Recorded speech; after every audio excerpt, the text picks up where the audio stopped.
What is up, everybody? Welcome back to the City Life Project YouTube channel for yet another live fight companion. An hour earlier now, thanks to fucking daylight savings time. Absolute trash. Anyways, we're up at 6:30 a.m. now versus 7:30 a.m. The first sip of coffee, guys. The first sip of coffee. Let's fucking go. Let's fucking go. One Friday fights at 133. We got a double dosage of one this weekend, and not with a fight night. We have 173, the big Japanese card, which interestingly enough isn't tonight, it's tomorrow night. I don't know why they didn't want to go head-to-head with the K1 World Max and instead chose to go head-to-head. Well, I guess not entirely head-to-head with the UFC, but still. Anyways, and on a Saturday, no less. But we will be covering pretty much all of that one card tomorrow. We're going to start it right after the UFC, and we'll have it on in the background during UFC as well. My schedule's out. Check on my schedule. We're covering a lot this weekend. Even today, we got LFA and the K1 World Max later tonight. But let's focus in on this fight here. What's up, Ben? What's up, Cool Breeze? What's up, West Indian? I should have been playing GTA since 2. Your notifications floored me. I was like, what fights are at 4 a.m.-ish? It's nearly 7. Damn, I didn't even know. It finally came out. I'll have to check it out because the last game was one of the last games like I played with the homies. I don't even have a console anymore, so I'd have to get it on the computer. GTA Black Hole. Yeah, I don't have... I'm way too busy to be able to go down that black hole. I haven't even played Counter-Strike 2 yet. That was the only other game I played. Like, outside of the Super Smash Bros. Of the world. Good morning, Hockey from Home. Anyways, we have an MMA fight to start this one off, guys. But when I was building the first company I made with that I started and launched with my friend back in college, we played so much fucking GTA Online for what we called self-care after a crazy long day. So those are some good times. I think I like put $20 into the game and we grew that shit. We had a hell of a fucking cannabis operation going. GTA 5 still and popular online. Oh yeah, and it will be for a little while, but GTA 6 and it will take over. It'll take over.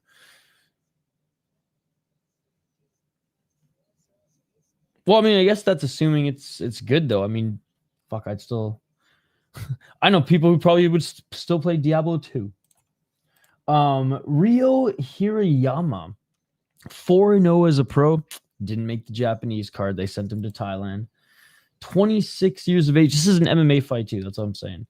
4-0 in Fighting Nexus. Fighting Nexus isn't necessarily the best league. It's one of the worst Japanese regional leagues. We did fight a 2-0 guy who he knocked out.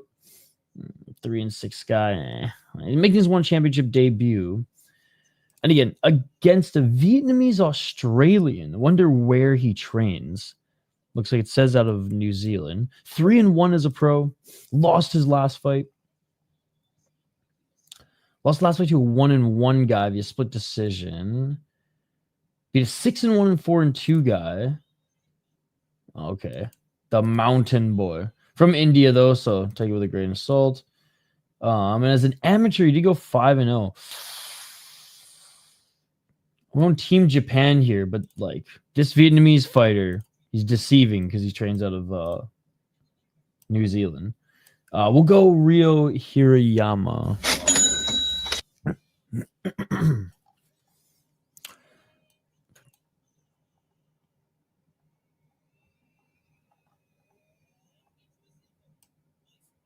All right, they're being announced right now in the ring. It's so it's weird that I'm now just 100% used to the ring for one, and if they ever go back to a cage, and I think are they doing a ring or a cage in Japan? Probably a ring. If he wins, we'll claim him. Sounds good, Hogger Mom. Islam or Giacomo? I don't know who Giacomo is. I don't like one's ring. The ropes are way too flimsy. Rise and ropes, perfect. They actually have some resistance to them, and they're a little bit lower. All right, here we go, guys. Round 1. Let's get it all! To start off this weekend. Cages are only numbered events. Well, no, they're not, though. That's the thing. They pick and choose. 445. That's not entirely true. They just do the ring at Lumpinee, and they do almost everything at Lumpinee now. They used to usually be exclusively cage. And in Japan, they're probably still going to do a ring, even though it's a numbered card. Okay. Honestly, could care less about that fight. 4 minutes and 22 seconds. Nice left hand by Ando. Right uppercut by Hirayama. Hirayama pressuring him to the corner. Hirayama looking for a right hand. They separate back to center. No decisions all weekend. Calling it. Let's go. Some shots to the body by Ado as Hirayama tried to get the tie clinch going, but couldn't. And now Ado is just biting down his mouthpiece, entering the pocket, but he's not really throwing much or not landing much at all. A couple of low kicks. Yeah, for me, guys, I'm going to be perfectly honest. UFC 322 is just a fucking chore this weekend, but we're going to cover it anyways. With all the other stuff that, like, basically having to sacrifice a good chunk of one for UFC has tainted the whole card for me. Low kick by Adu, but we'll put a smile on our face and pretend that we're having fun. Left hand by Hirayama, but tripping was Adu.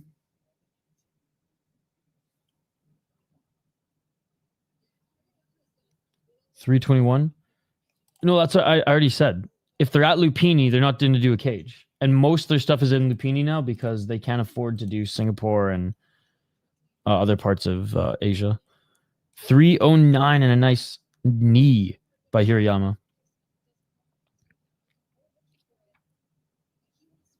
Because even their Amazon Prime cards have been in Thailand because it's cheaper now.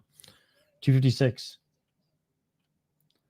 But one time anyways, one card so fire. Oh, big left hand by Adu. He just knocked down Hirayama. Hirayama's hurt. Adu, left elbows. Adu still trying to land that left elbow. Grounded knee by Adu. Hirayama trying to get back up to his feet. Another grounded knee by Adu. Superior rule set. Well, kind of. Halfway superior rule set. Back up to his feet is Hirayama. He was cracked. 226. Adu couldn't finish him, though. And Hirayama back up to his feet. Still clearly dazed. But in zombie mode right now. Oh, nice left to the body. Oh, and right hand by Adu. Delayed reaction to the body, and it is all over. Who is this guy? Who is this guy? Who is this guy? New Zealand's got a new fucking champ on the rise, ladies and gentlemen. And he's from Viet fucking Nam. Next New Zealand champ, I'm calling it. Whatever promotion he wants. KSW, UFC, it doesn't matter. Israel Adesanya, step a fucking side. Alberg, step a fucking side. Dan Hooker, step a fucking side. Y'all are irrelevant. We got the new champ in town, ladies and gentlemen. Let's fucking That go. shit beautiful than a motherfucking. I don't know. You tell me. Bell did sound weird.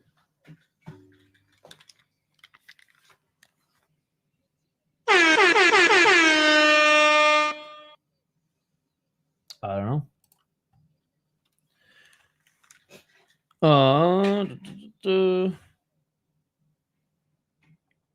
here we go. He's being announced as a winner.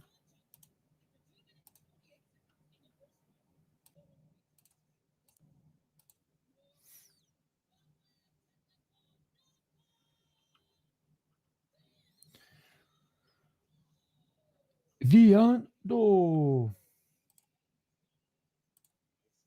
Damn it. Are we really have to get end stream early? All right, guys. We'll be right back. Let's go.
Let's go.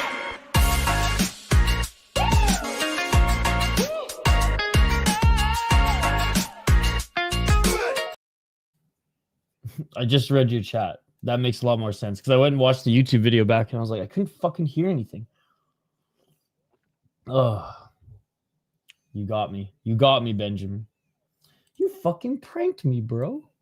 All right, let's get to the next one. I love how now people are skipping the MMA on one championship and they're fighting as if it's the Muay Thai. So respect. It's too early in the morning. You should. I haven't even had time for blood, dude. Me neither. Me neither. And we're down to the last nug. And I did say last week that I was gonna take a break. But like I look at the card this weekend and I'm like, fuck that. It's all good. It's all good. It's early. It's early. Nice, Ben. That's what I was thinking too, to be honest. All right, next. Oh, another MMA fight. Well, shit, these guys have their work cut out for them.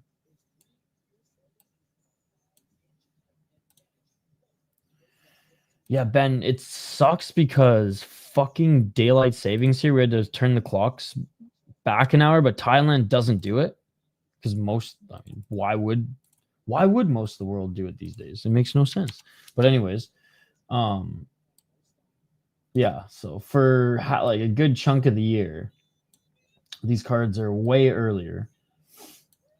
And I can't just wake up like 5 minutes before the card. I've done it before, and you guys can probably notice, but I had time to make a coffee, I had time to like take a shit, time to do a quick little stretch. Actually, I woke up a half an hour ago. Well, I guess now almost an hour ago, but this started at 6:30. I woke up at 6. No decisions all weekend. Steve Garcia is laying dead. Do you remember that? Yep. This is the best way to end Friday nights here, to be honest. I get to just lay in bed. So yeah, it's the opposite. It's like most people still have to work, and it's Friday morning here in the States. So it is a perfect time for you guys.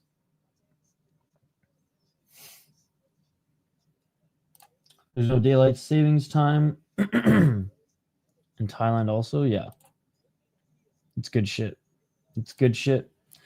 I know back home, I think it was like Washington and British Columbia had to like, because of like business stuff, to put it lightly, they had to like agree, because Arizona, I don't think there's any daylight savings anymore. And I forget which, I don't know if it was the Americans or the Canadians who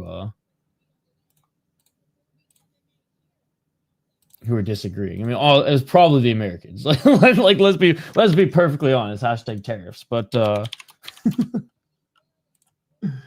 but anyway, so that didn't happen. Yo, J Horrocks, thank you so much for playing. Oh fuck! I just punched my mic, J Horrocks. That's how fucking excited I am. Let's fucking go. Thank you so much for becoming a member. For re-upping your membership, I should say. Appreciate it, man.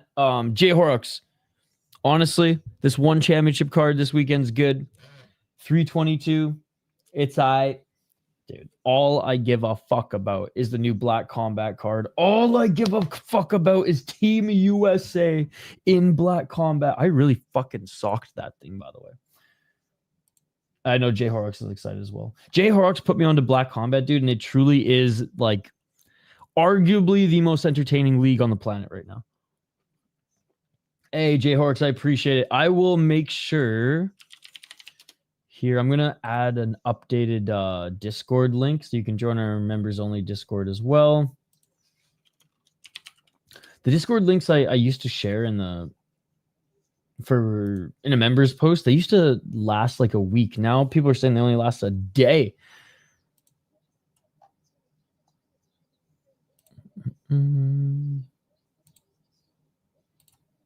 All right, here, J Horrocks. So then we'll get to the breakdown here in a sec.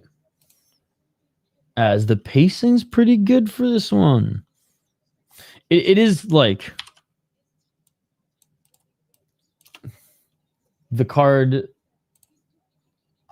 that one is clearly not focusing on as much.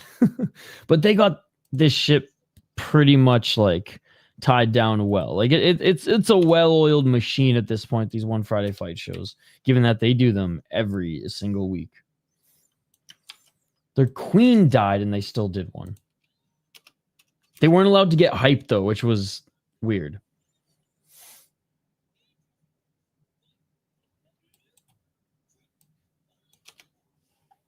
Okay, I promise the link is going to, not that it matters right now because we can all watch this on YouTube, but especially for UFC and some other stuff this weekend. All right. There you go. Link, updated link is there in the post tab for members. Thank you again, buddy. I really appreciate it. Jay Horrocks, fellow Asian MMA fan. Where you laugh, coach? Long overdue. Yeah, appreciate it, man. So many kangaroos. How many of you fought? Maker, how many times have you called a person a block? UC 322 stacked, to be honest, though, even though you're not a big on a USC. I think we'll look back on this. Oh, yeah. And I imagine it's going to be a fun. I imagine there'll be fun fights. The stream will probably be absolute chaos, but we'll get through it for the good stuff. Honestly, K1 tonight might steal the weekend. All right, round one, guys. Let's get it all. K1 World Max might steal the weekend, as usually they do. Oh, they're swinging here early. Looking for a takedown. Right after I say that. Is Greco, but Greco falls to his back, willing to give up that position for a moment. Oh, but Solomon is cut. And he's painting the canvas red. There's blood everywhere, ladies and gentlemen. There's blood everywhere. Going for a triangle choke now. From the bottom is Greco. And now rolling into the top position. Greco, inverted triangle. Blood spraying out of the face of Solomon. It's spraying everywhere. The shoes of the ref are covered in blood. Reverse triangle by Greco. Greco's holding onto the shoulder, but Greco loses the position, and they are back up to their feet. We got Mongolia versus Greco. I don't give a fuck where Greco is from. I'm going Mongolia. 348. That cut is nasty. Holy moose knuckles, blood everywhere. Oh, I'd say there's going to be probably 300 people minimum asking for a link. Only one mean-looking kangaroo when I was bush walking my dog and I went back the other way. So just like faster deer. 321 and things have slowed down here a little bit as Solomon is trying to knee Greco here in the corner. He's trying to get him to the ground. I've had some kangaroo burgers before and they were awesome. Underrated burgers. 301. So like I'd fight a kangaroo to the death and cook them. Oh, big left and a right by Greco. Oh, and the doctors are going to look at it. Walking through the pile of his own blood. Ref being lame. They're thinking about it. I got to see. Come on. Oh, it's on the right on his hairline.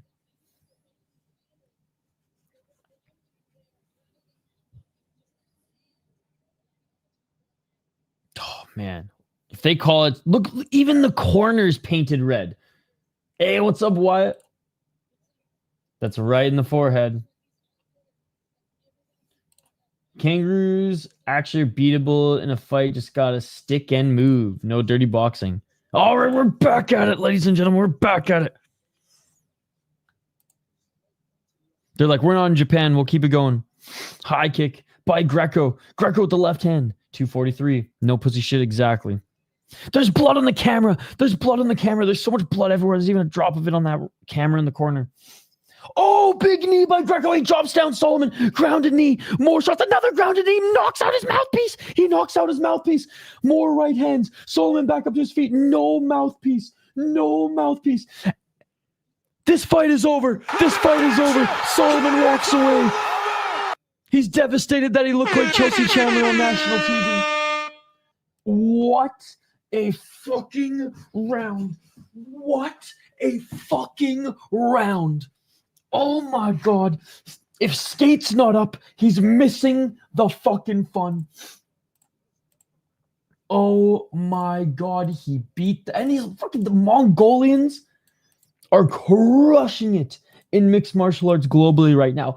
And the fucking French fighter tore through him like he was a fucking bowl of fondue.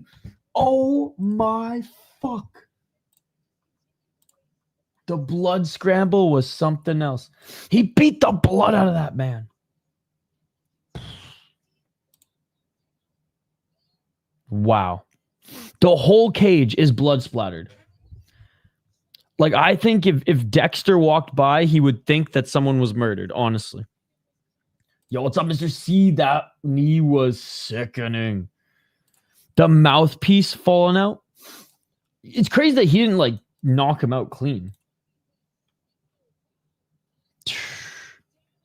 Oh. Oh, hot take.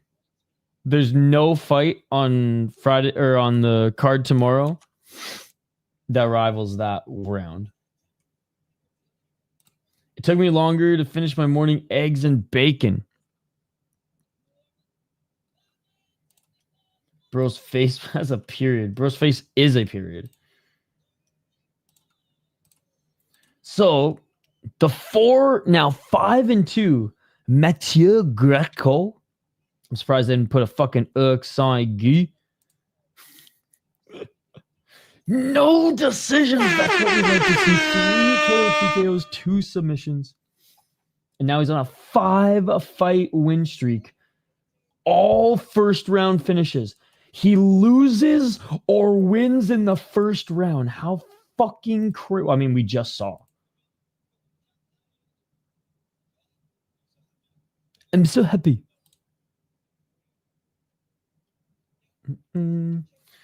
Ethan Ewing. I do know that guy.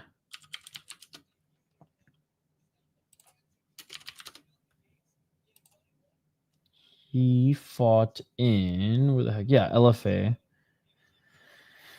He's actually everywhere. Fucking Lights Out. So Lights Out is meh. Yeah, that's right. He was knocking out a bunch of guys. I'm pretty sure I talked about this on a podcast that will not be named. Beat up a lot of like guys who 2-1, 4-3, 4-1. Turned out that they like half of them turned out to be good, half of them not so much. But he did knock out a lot of fighters in Lights Out. Lights Out's not the best promotion. He did take on Brandon Gonzalez. Tough guy to knock out. Just really good fighter. He's actually 6-2 now out of Mexico. That was a sick fight. He was on LFA 100. That's right. And he knocked out Santos Verdinez with the head kick. That was sick. Santos Verdinez is a solid fighter. He's 8-2 now. And he got a win in his LFA return.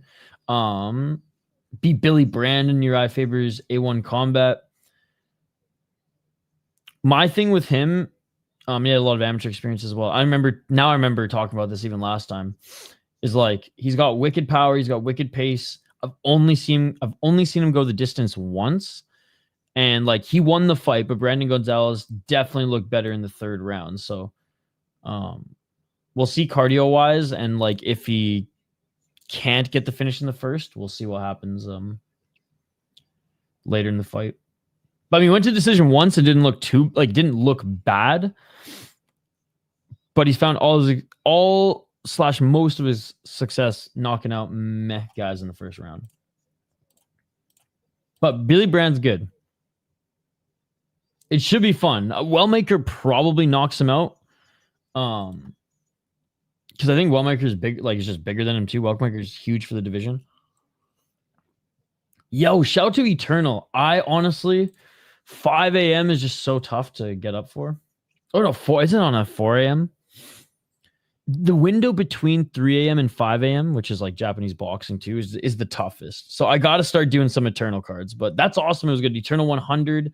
I'm sure they stacked that card. It's always cool to see the regional shows put on their 100 show. It was a good card. They had a dope head kick KO that Eternal posted on their social. Okay, I'll share some of those.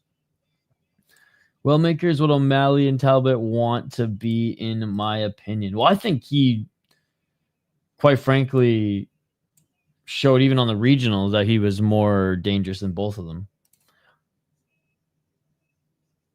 Wellmaker seems so much younger than he is. See, deep timing is perfect.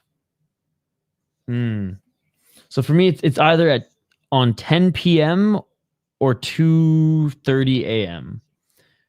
My window is between 3 and 5. I'm not going to like wake up to start something or stay up for. I can stay up for till 2 a.m. But like 3 to 5, it's like, for fuck's sakes. They actually had 4 fights fall through this morning, including the main event, but it was still solid. Eternal 101 is tomorrow. Oh, okay. Damn. So they had a backup plan.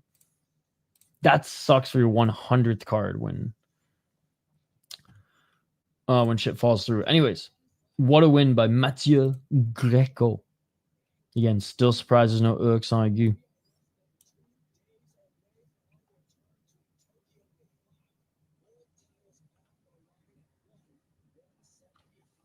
All right.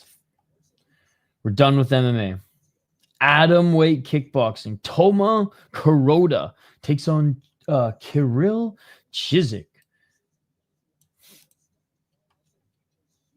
An influx of Japanese fighters lost in his debut to Adam Sordichapan. I remember that fight. That was actually a good fight. He's tough as nails. He's quick. Kirill Chizik, 21, lost to Sanjo Bosi via knockout in the first round. I'm going Japan again.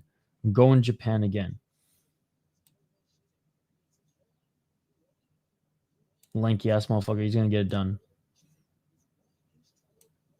Speaking of kickboxing, I do wish Stamp's return was Muay Thai, but it is what it is. I can wake up at 3:30 and be fully in, but I need sleep from 11 to 3. That's when I get my energy. Usually I sleep about 4 or 5 hours a day. Nice. Yeah, so that's the thing. Like with me, I'm not going to bed at 11. So I wish I was disciplined like that. The Russian Ian Gary. 2 different styles of caveman. Kickboxing gloves so pussy. Especially when there is small gloves Muay Thai. I just wish Ian Gary never met that woman. If he would have met someone like Shevchenko, that guy would have been special. His wag knocks him down. I mean, I still think he's a really special fighter. I just think maybe, not even maybe, things would have played out different. But you know what? Honestly, I blame him more than her, dude. Like from that first Conor McGregor mimic when he was in the UFC, I was like, oh yeah, this guy's not, like, he's not going to be a fan favorite because he's not original. And then just like more dominoes fell. But from that moment, I was like, this guy's never going to be a fan favorite. And one of the rare times I'll pat myself on the back. I was right.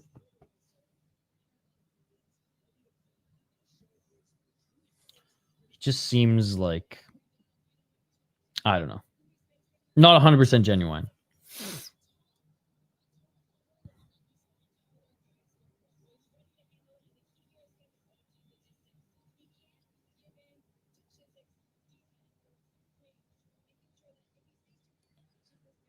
But he's elite on the feet, like without question. It's just hard to support him.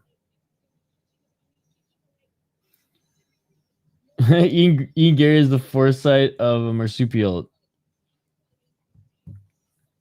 Yeah. All right. Not really much more to say on these guys other than they both lost their debut. Kirill Chizik lost in worst fashion. No water. I don't know. I don't know if that's the best advice, though. I don't know if that's the best advice. If your lips aren't chapped, you're not working hard enough. I think you needed a Vladdy, whose last name probably still could have been Shevchenko. Let's be real. And by the way, we will squeeze in a membership stream here today. I fucking fell asleep and then woke up at midnight and then couldn't sleep until, ironically, 3 a.m. So, is that Thailand's Eminem? Dude, it's Japan's Eminem. But you know what? Everybody in Japan's Eminem. Fucking half the ties on the Japanese card this weekend are Eminem. But yeah, I keep falling asleep on my desk, guys. It's bad. I've fallen asleep on my desk 4 out of the 7 days this week. It's been no bueno.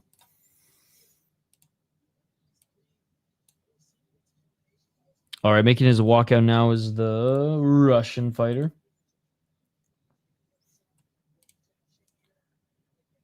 I'm taking the Russian Ian Gary over Toma Kuroda. Checked for an hour for 20 brutal highlights. Oh, my bad, brother. I like woke up and I was like, oh fuck, there's probably people in the chat. I'm just gonna change the time. I'm not even gonna look. I'm sure Kenny Bigums was also running amok. Shango built different, but that's why she's a win away from maybe being the GOAT. Nunes might stay number 1 for me. But if she sleeps way early, might become the GOAT. If she would have beat Amanda even once, put it this way, if she would have beat Amanda once, or if they never fought, I think you could argue that she is.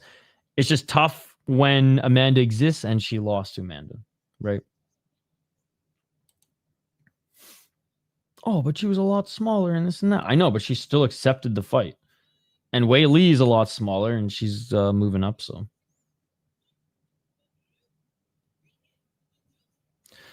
I mean, I don't think it was the wrong decision. I think you could argue it either way.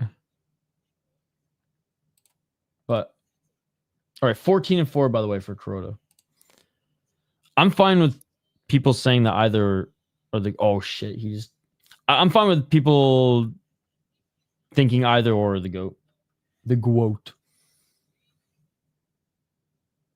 His arms are really long as fuck. Yeah, he's going to jab the shit out of this guy.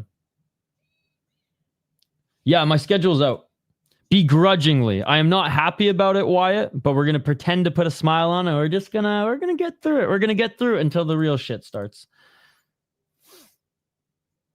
They give me Russia. He got knocked out in his first fight. It's probably murder, no one shot you in the Russians.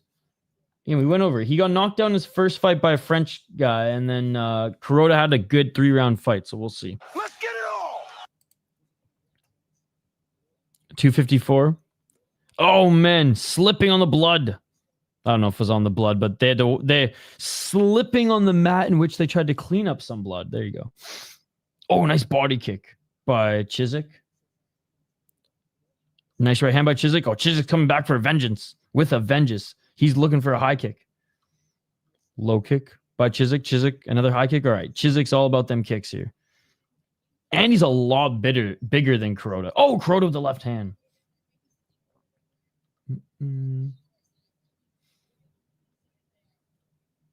Isn't it also God, what's the other hepatitis too? 211.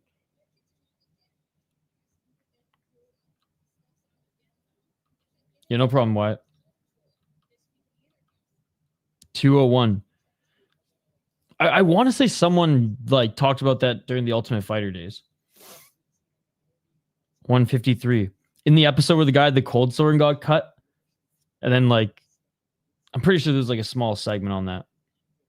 Dana White went on one of his little in the UFC.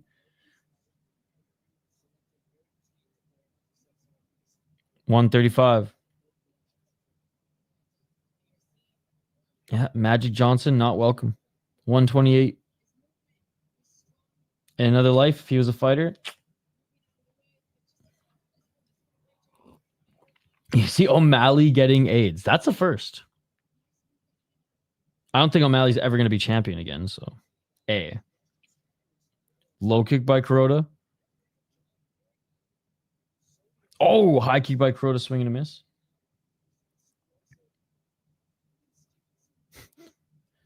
Body kick by Kuroda. Let's be honest.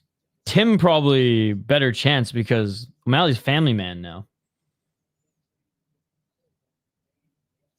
45. O'Malley doesn't beat Umar. He doesn't beat Bautista. He doesn't beat Sandhagen. He doesn't beat Merab. 30 seconds. Who knows in a Piotr Jan rematch? That was a Shevchenko-Nunes fight.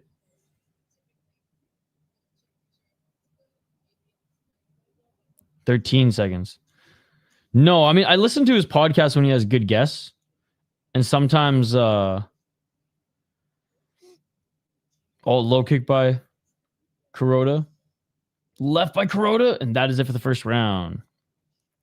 I sometimes listen to his podcast when he has guests, but no, I don't watch gaming content.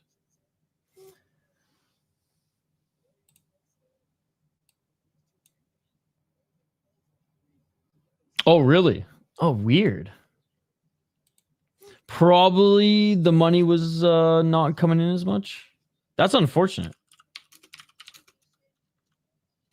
I'm looking at his channel right now. Because like it wasn't like he had Rory McDonald on a few months ago.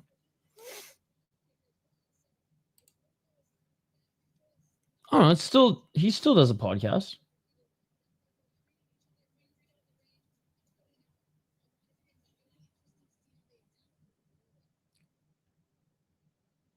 I don't know. Maybe the Mario Bautista one was the last episode.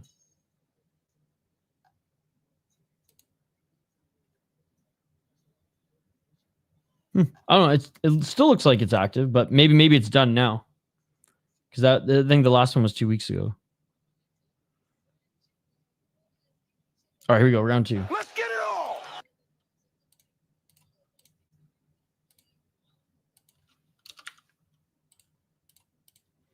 $235. Body kick by Chiswick. Right hand by Kuroda. Kuroda the low kick. 2 minutes and 30 seconds.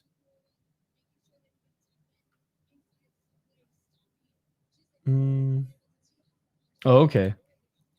Left hand by Kuroda. I don't know if he did gaming content. I think he more just did Q&As as he sipped on his coffee and played his Native American drum. But I know O'Malley did some gaming while he was doing his just 5 podcasts back in the day. Remember he's doing one with his brother and Tim, and so I don't know. Maybe a media strategy. Gaming content's not for me. 151.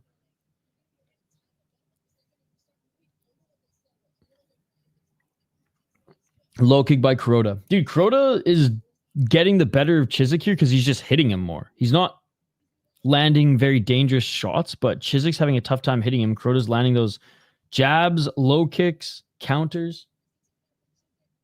Violence in MMA. We need kickboxing violence. Yeah. Body kick by Chiswick. That's probably been his most dangerous tool thus far.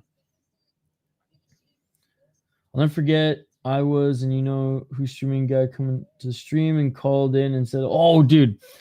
Yeah, I saved that file, which I deleted it now, but I saved that file for a long time. I was waiting for the next O'Malley fight. But yeah, deleted it. It was pretty funny. Right hand by Kuroda. Oh, spinning back for his attempt by Kuroda, but his left leg was caught. And they're going to reset at center. Right uppercut by Kuroda. Pressuring him into the corners. Chiswick, Kuroda, left hand, low kick. Oh, dude, yeah. We did a whole breakdown of it on an episode. I cut the 40 minutes down to 20, and I had 8 different clips of it. About 20 different shorts. I was ready to next O'Malley's fight, we were going to go ham with it, or I was going to go ham with it anyways, but circumstances changed. I think it was an embellished story due to meth. I think there's some truth to it. I think a lot of it was the methed out embellishment. Again, I got Kuroda winning the first 2 rounds. First round was closer, in my opinion. Second round, I don't think Chisek landed much at all. Honestly, like the guy who called in sounded like a fucking meth head.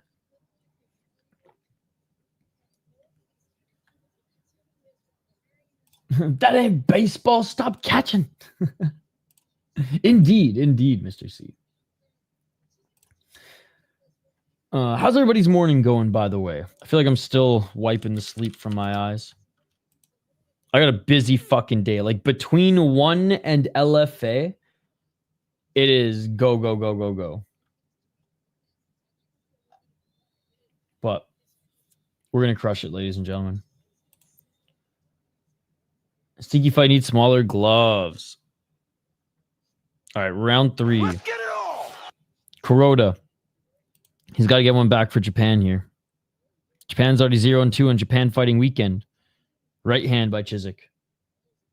They said it'll be the first event that had a max of 20K people, but 100K people will say they were there in 6 years. Or kind of like how people will go from, I watched the Sphere in UFC on TV too. I was at the Sphere. 224. Low kick by Chisek. Oh, nice counter left by Kuroda. Let's go, Wyatt. I'll have to join you guys in a little bit. Knee to the body by Kuroda. Left by Kuroda. For kickboxing, this has been cheeks. It's been it's like Kuroda's winning by hitting him, not getting hit, but he's very much keeping it on the outside. I understand it. Kuroda the 1-2. Kuroda the left. Kuroda finally lighting up here a little bit at the end, but it's so funny, Kuroda with those long, skinny arms, and the gloves are so big, but really settling into this fight. Counter left by Kuroda. It truly has been like a really good performance by Kuroda, but it's in that counter style. Chisek eating another left. So yeah, definitely not an exciting fight, but Kuroda, very good performance. Chisek's definitely a little frustrated in this round too, and he's eating big shots. And Kuroda with a kick to the body. Kuroda with the left. 113. This guy's clearly not Russian. Make-A-Wish kid. He needs 2-3 more years, and we forget. Either in Dagestan or Thailand, and I don't care if it's for kickboxing or not. Chisek with a counter left in land. Kuroda. He may be on the back foot, but he is landing all the strikes here today, ladies and gentlemen. High kick by Kuroda. Kuroda missing with the left. Like, there's not even a scratch on Kuroda. They can fight him in Japan. He can fight on that card tomorrow. 43 seconds. Oh, big right uppercut by Kuroda. Kuroda, couldn't. He wanted to land that spinning elbow, but fucking kickboxing. Nice right hand by Kuroda. Dude, he's good, man. I'm going to send you this series. The guy went to Dagestan for a week. It just ended yesterday, but he uploaded every day. 23 seconds. Left hand by Kuroda. 18 seconds. Left hand. Body kick by Kuroda. Dude, this has been the most dominant round in the fight for Kuroda so far.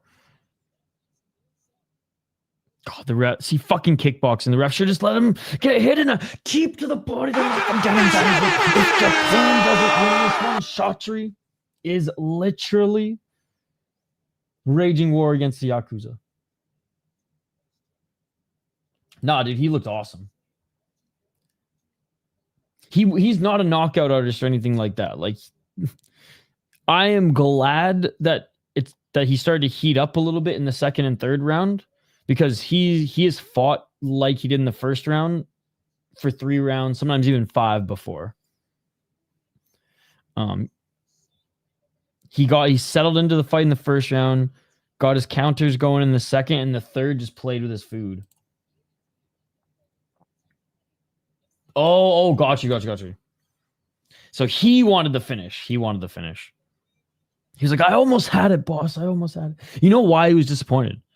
He was probably disappointed because he was like, this fucking kickboxing, I couldn't land that spinning elbow.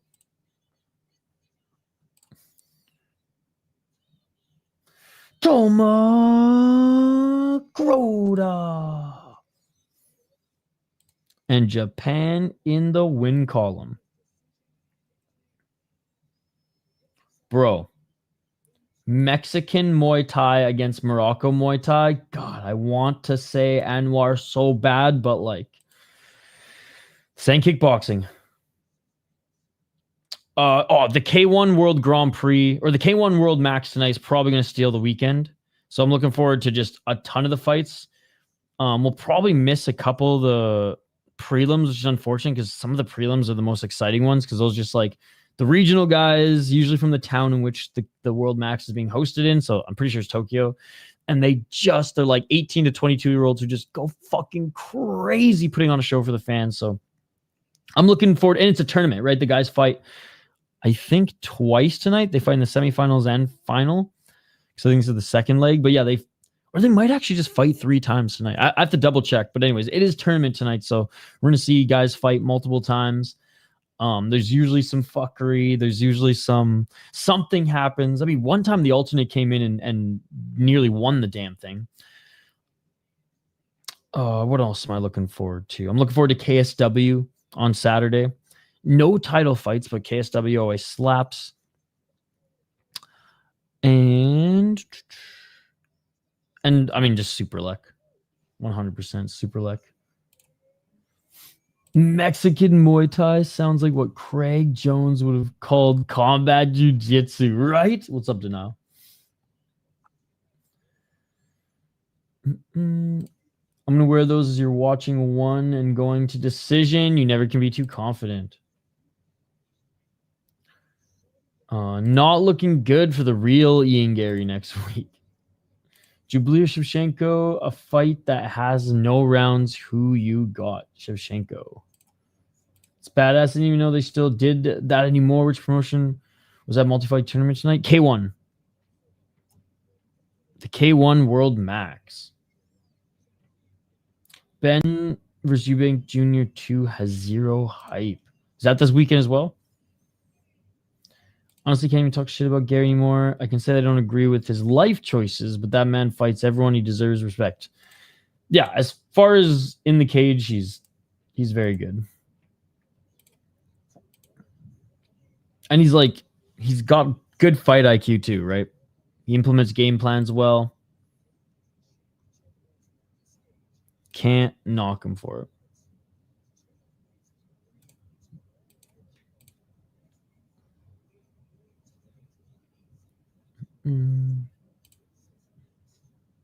I'm glad more people are broadcasting this to see the MMA holes are live as well.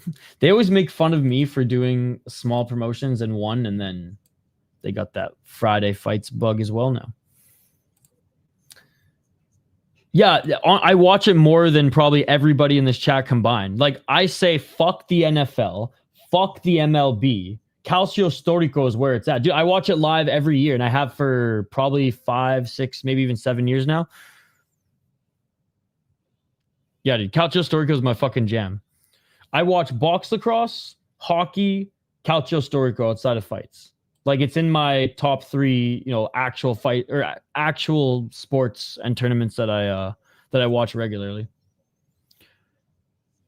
I don't know why people waste their time watching other sports when you have lacrosse, hockey, and Calcio Storico for every season. It makes no sense, but people like watching games with grown men just hug each other versus actual fights. Or in basketball sense, you walk by someone a little too quickly and the wind knocks them down. They are that sissy. Yeah, Ben Ubeg Jr. 2 is this weekend. Yo, what's up, Alex Pereira?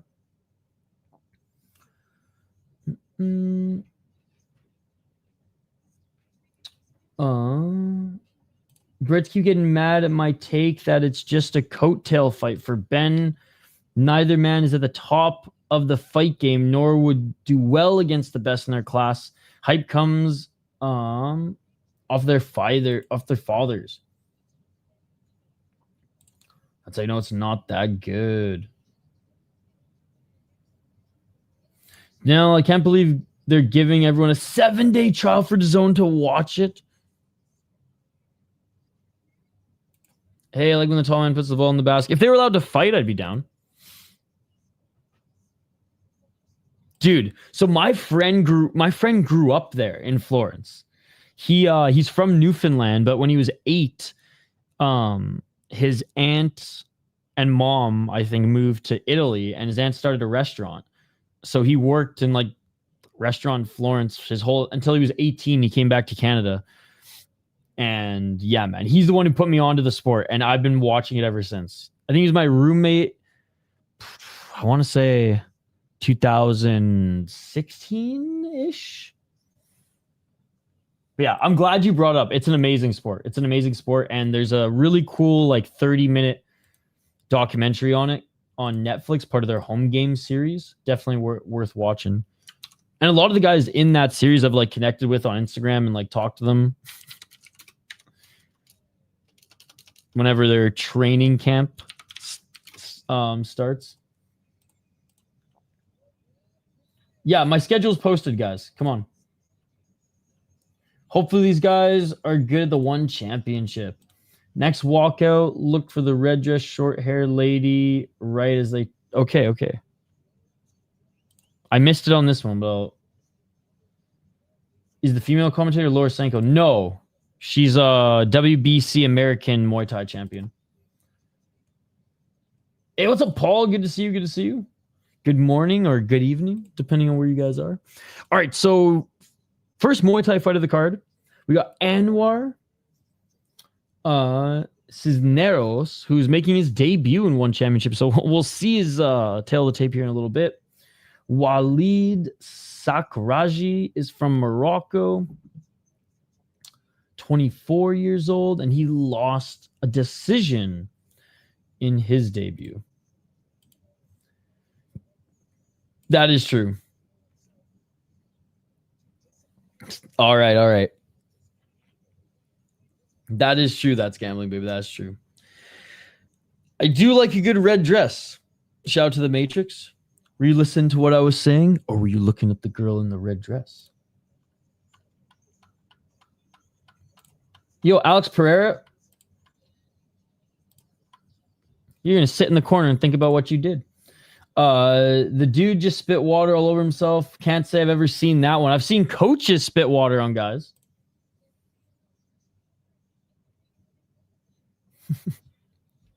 Bro, I've only had half a cup of coffee. One more person tells me to read chat this morning, you're gone.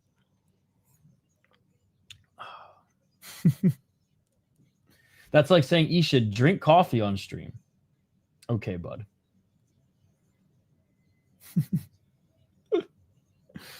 Oh. All right. Both the fighters are in the ring now.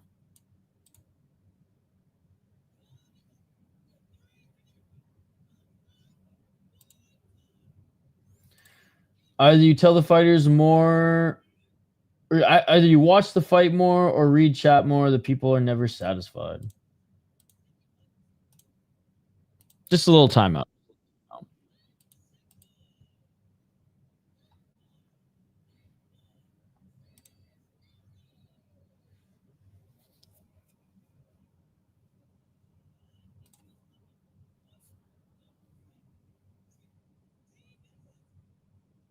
I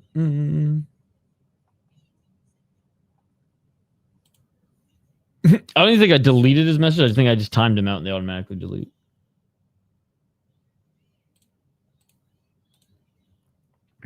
Alex Pereira is a good guy. I got nothing against him. It's just like, dude, what do I do on my channel more than any other streamer in this space is read chat. Like, don't fucking tell me to read chat.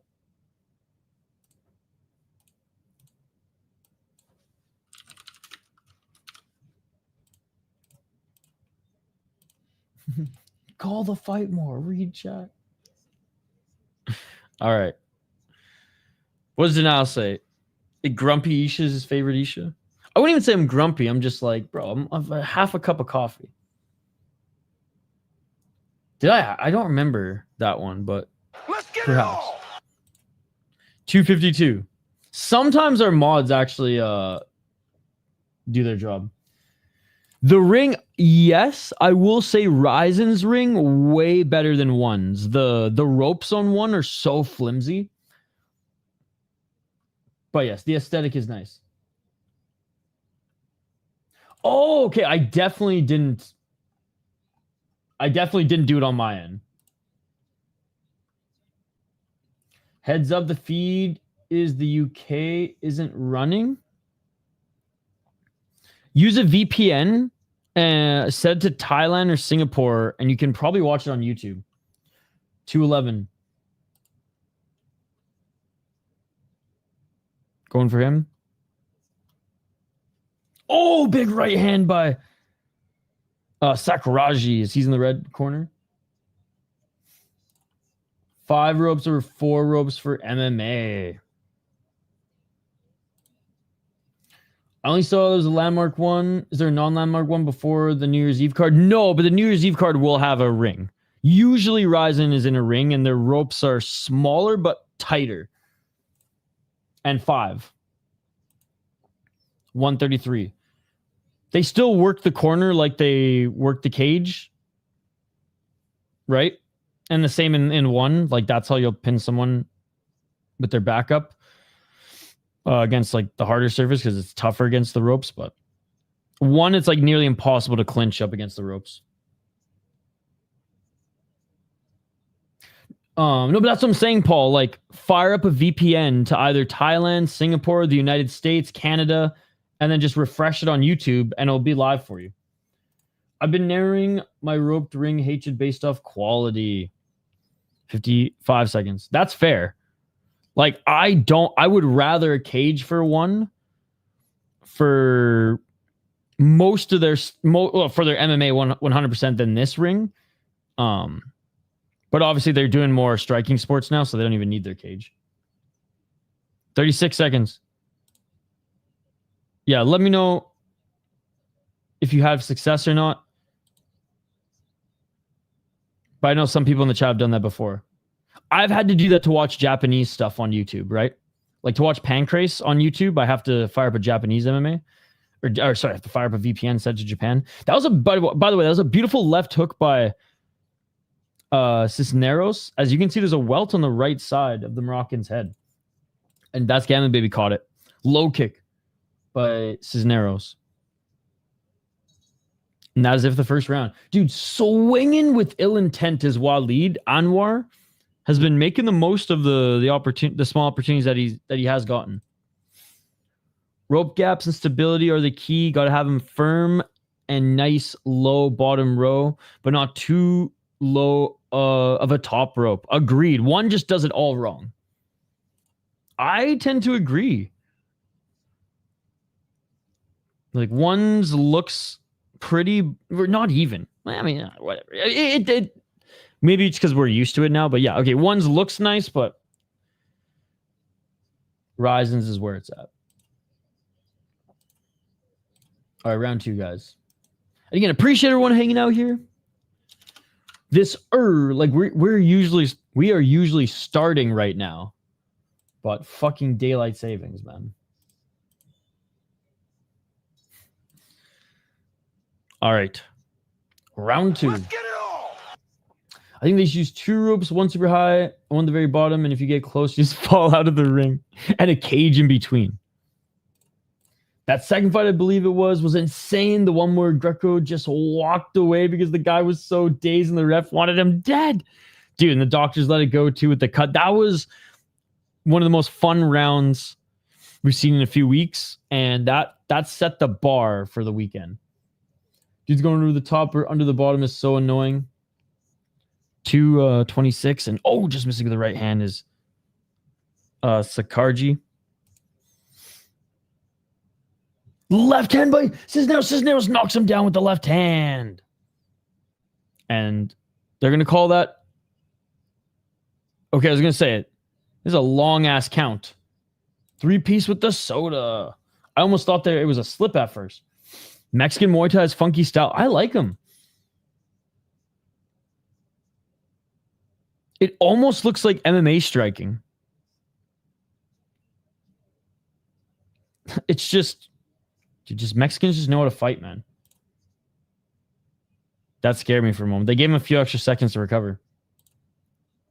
138.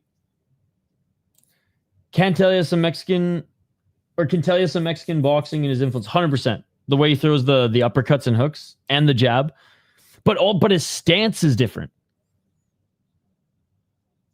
Like where he's keeping his hands, and like when he steps forward, 100%. But like, oh, flying knee attempt by Sakhraji. I'm just impressed. I'm impressed with what I see. Only because he didn't go to his corner, he got the extra time. Right. If he had true Mexican in him, he would have brought the Glock out already. Chill, SA, chill. 55 seconds.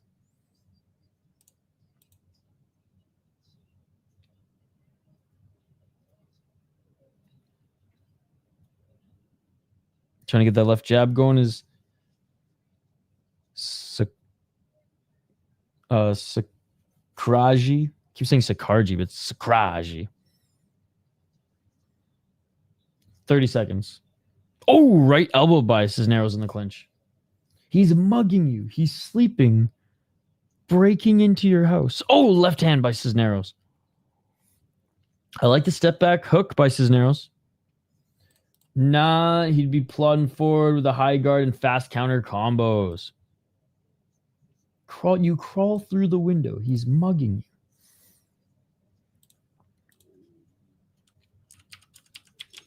And that is it for the second round. I don't know if you remember these, Denial. Do you remember Derek Comedy? Early YouTube. That's what we're referencing right now.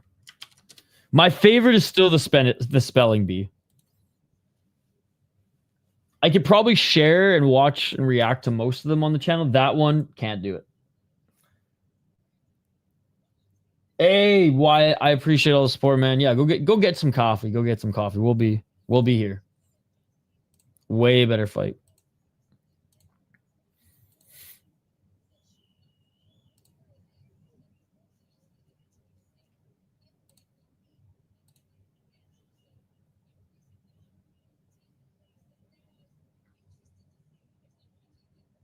The B-boy stance is pretty good. Foreigner's pretty good too.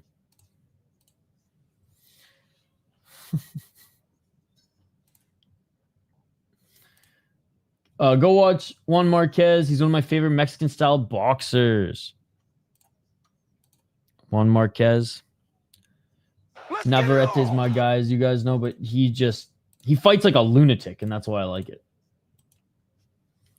Bro, if he did not have a good Mexican chin, oof.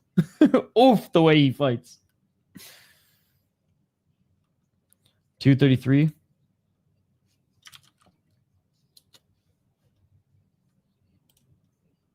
Left hand. It's just Cisneros. They're all super short, and yeah. So the guy from Community who played Troy and Abed in the morning, and he's Childish Gambino.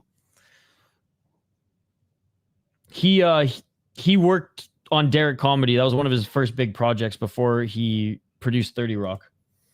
157. Donald Glover, yes. Or Donald Glover, yeah.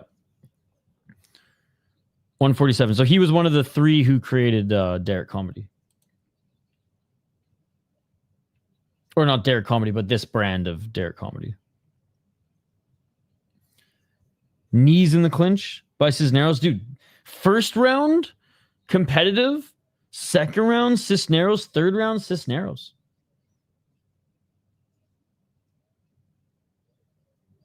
Oh my God, that dude's leg is black. 117. Dude, these low kicks that these guys take are insane. Troy and Up in the morning was such a nice throwback. 104. It's crazy that show came out in 2009, dude.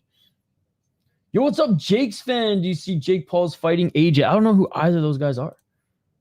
54 seconds. They fight in one championship?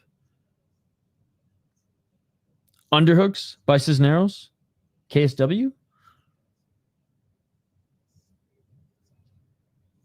I haven't seen it yet, Denial, but like it's on my list. I haven't watched any shows other than fights recently, but you keep talking about it, and I have a few other friends talking about it, so I do want to give it a chance. I just literally haven't had time. I've literally fallen asleep on my desk working 4 out of the 7 days this week, so it's been rough. 22 seconds, but it's on Netflix, right? My friend is at boxing. They'll fight in America, though. Oh, nice, dude. What's your friend's name?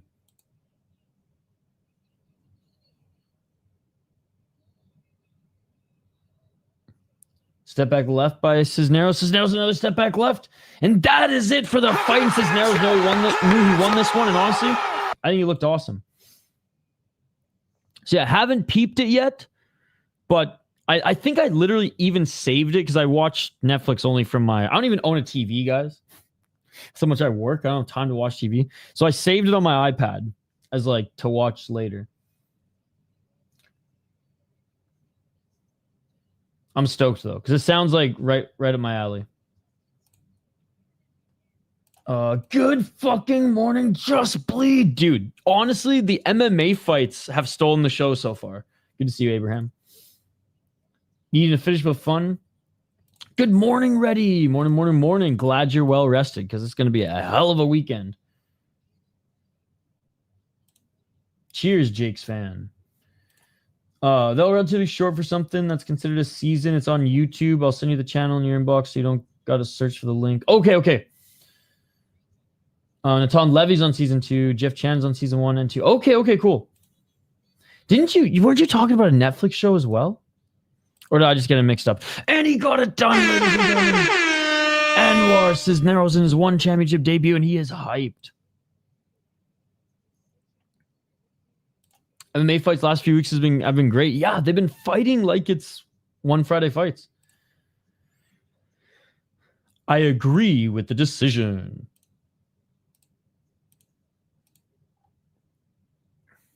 Oh, this should be a fun fight, guys. Assuming it's not kickboxing. All right. Listen, it was kickboxing, not as fun. It's so funny how like K1 and these Japanese kickboxing promotions are just so much more entertaining than recent kickboxing in one. But let's be honest, half K1 and Rise are on this Japanese card right now. Or on this Japanese card this weekend. The decision wasn't rigged, but I wouldn't give a fuck if it was. I don't give a fuck if the decision's rigged! Oh, hold on. I have I saved... Oh no, you didn't even give this to me. Or actually, no, maybe you did.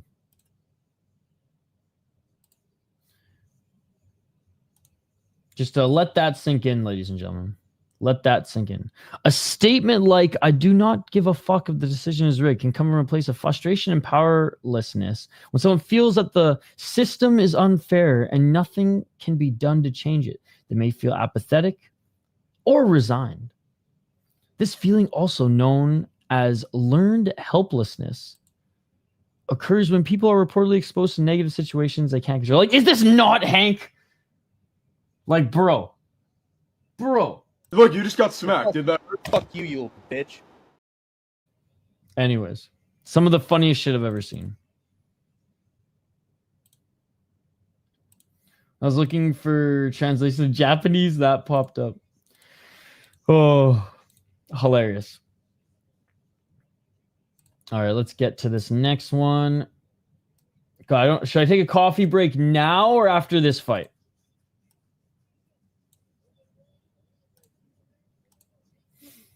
Plus, all group of the other martial artists from varying backgrounds, including the Turkish oiled wrestlings and Craig Jones, Luke did together. At first I thought they were joking, and I looked it up, and I was like, "Oh shit, this is real." A bunch of Armens. You know what's fucked? Those like the Armenians and the Turkish are like Persians. Like they're fucking walking carpets. Like it just seems like such a. Yes, little gay, which whatever, you want to fucking oil wrestle in your own home, that's fine. I have no interest in watching it. Unless Francesca's involved, but only the homies from high school understand that reference.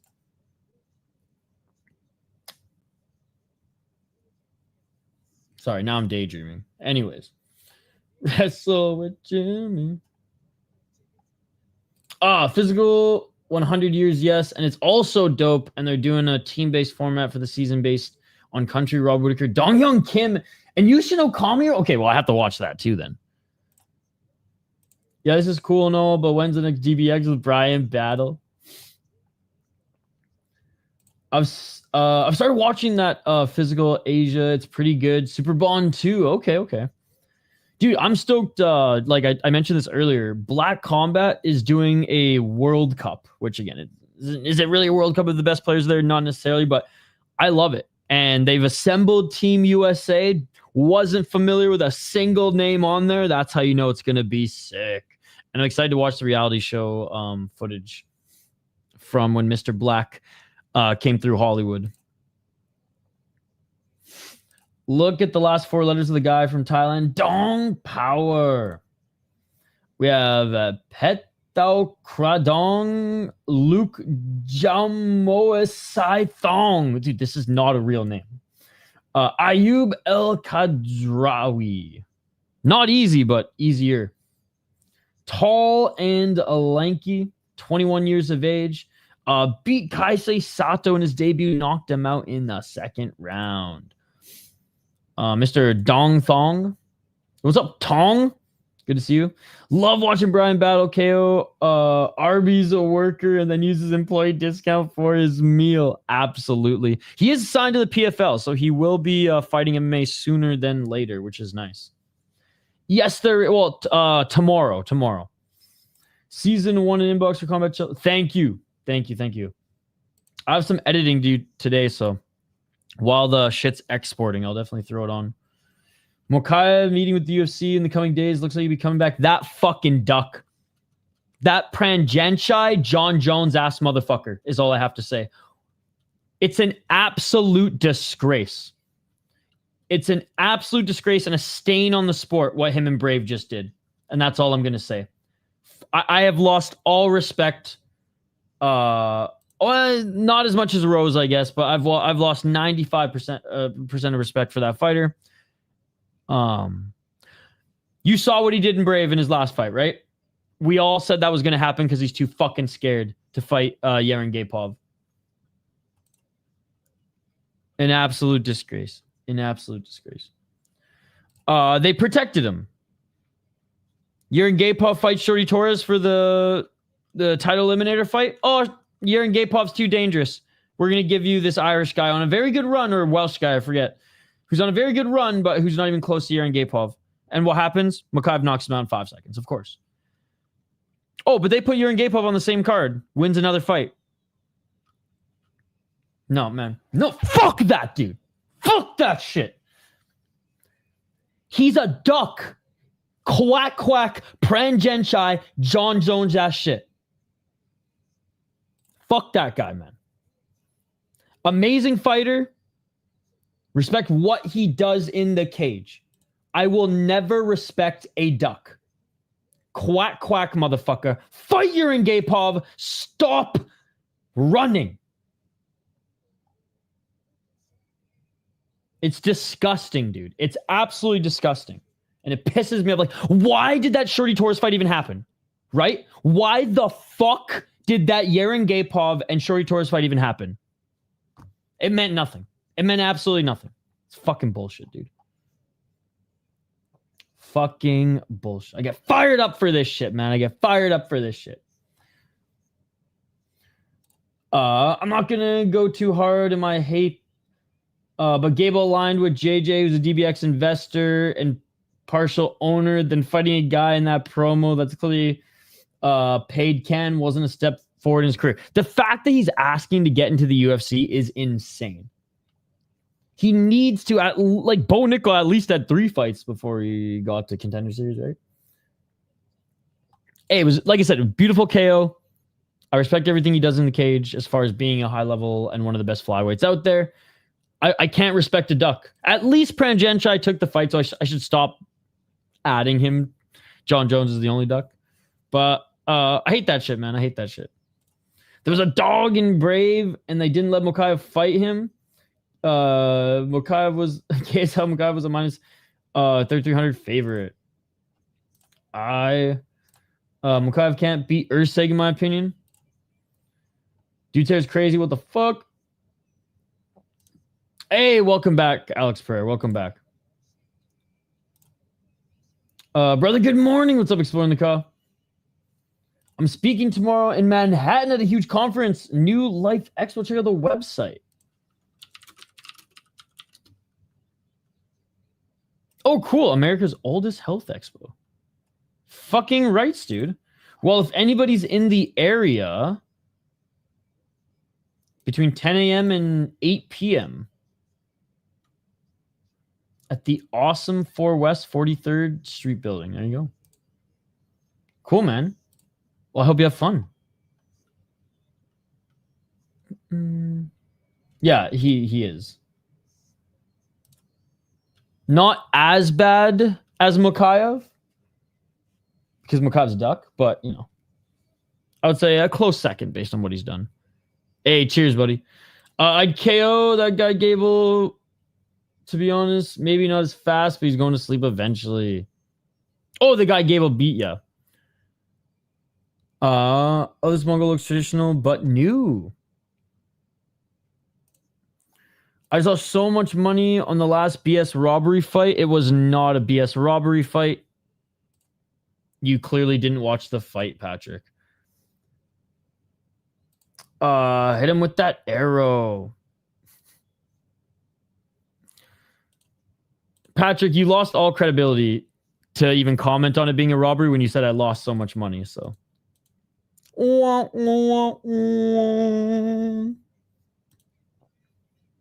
All right, they are in the ring now.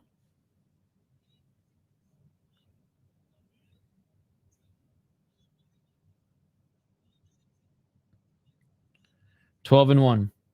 Fuck around and find out, Alex Ferrer. It's not a joke. Fuck around and find out. That's not Patrick.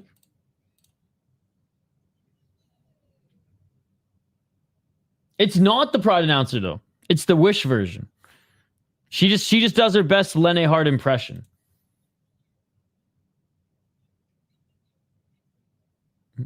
MGM started doing lines for One Friday Fights recently. Just say, Aisha, look above. You miss this every time, man. He's trying to realize shit. Call a fight.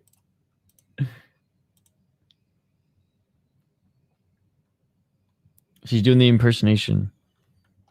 It was just a 15-minute corner timeout, Alex. You're good. You're good.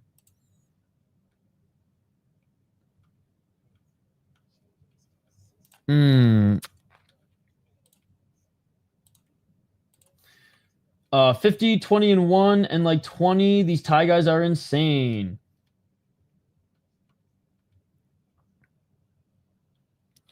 $254. Yes. Patrick, the rules are if on the scorecards it's tied, whoever got the most knockdowns wins the fight. So literally, yes.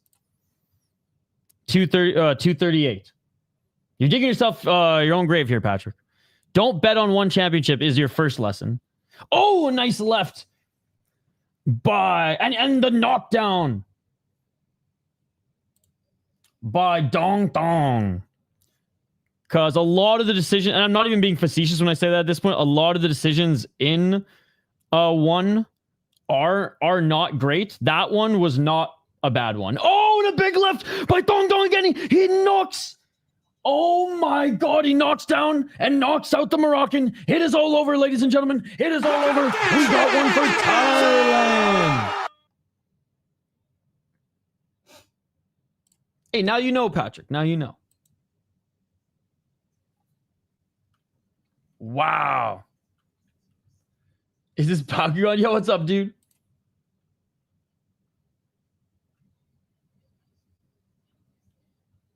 All right, Patrick, chill the fuck out, dude.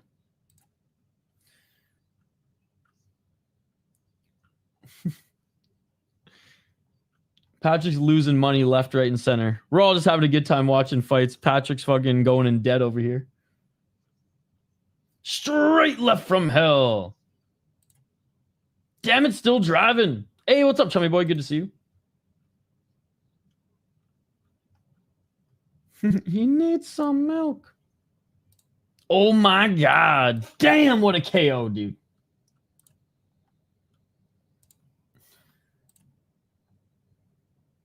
Bro bet on a fight and didn't even know that they can't be a draw. I know, dude. All right, Patrick, you can leave. Bye, bitch.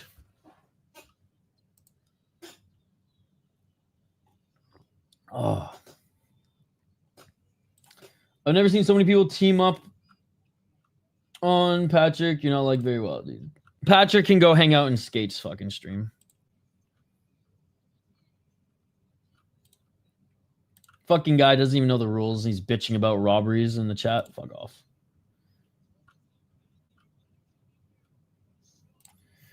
The guy's constantly acting tough on the UK1 stream.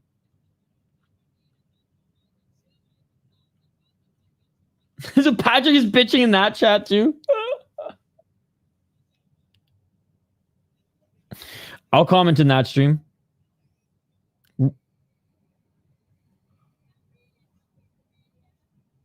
Okay, guys, read the one championship chat.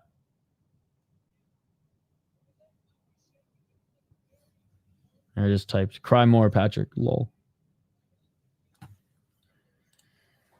This guy's eyes are all he looks fried. Hey, maybe he is. Maybe he is. He was going nuts at Ricky Sewell a couple weeks ago. It was hilarious. But he's been betting on one for weeks. He doesn't even know the rules. Dude, that was the best finish on the card so far. The two MMA fights definitely set the bar high. But man, what a win by Dong Dong. He missed weight, so no bot for him.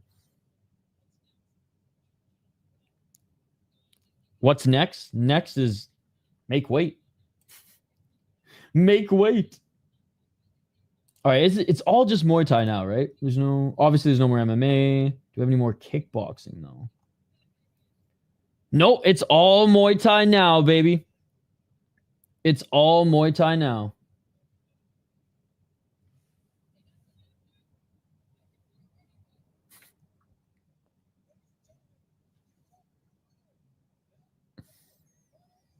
I'm looking. I wonder if he saw my comment.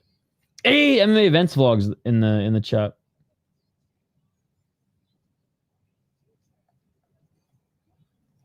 All right, I'll type one more. Swimming in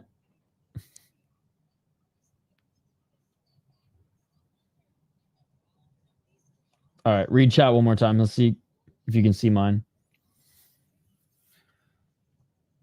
I haven't. I have a couple friends who went. One to party, one to actually train.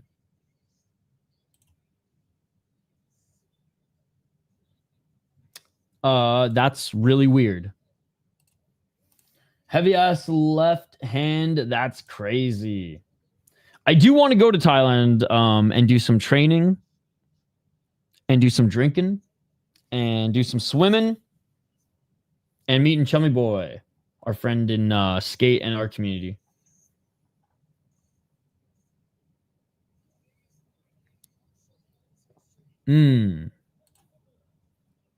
The most feminine YouTuber I've seen. I didn't grow out the beard for this one. And I'm not a YouTuber, so he might have me mixed up with somebody else.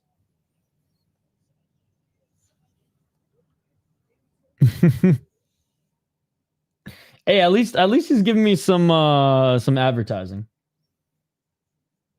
Yeah, let's go. We're all swimming in Patrick's tears, ladies and gentlemen. Dumbass motherfucker didn't even know how the one championship rules worked. Yo, Alex, chill, buddy. We're gonna have to put Alex in timeout again, guys. I could bully him easy at the age of 65. He's bitching about you there. Well, he's a pathetic individual for sure. That's amazing. That's amazing. Oh, I wish I could access the Sky chat.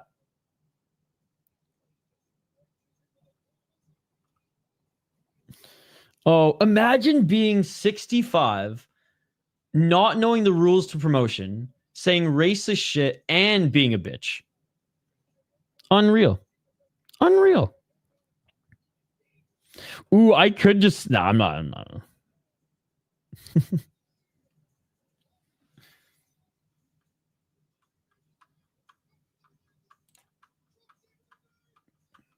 I was watching for a second, but what a dumbass.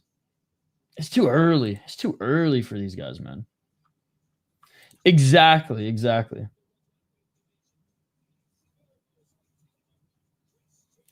He's like, what's this gut even talking about? People are like, take your meds, Patrick. Yeah, Patrick. And if someone wants to clip this, take your meds, Patrick. Learn the rules and shut the fuck up, you old senile fart.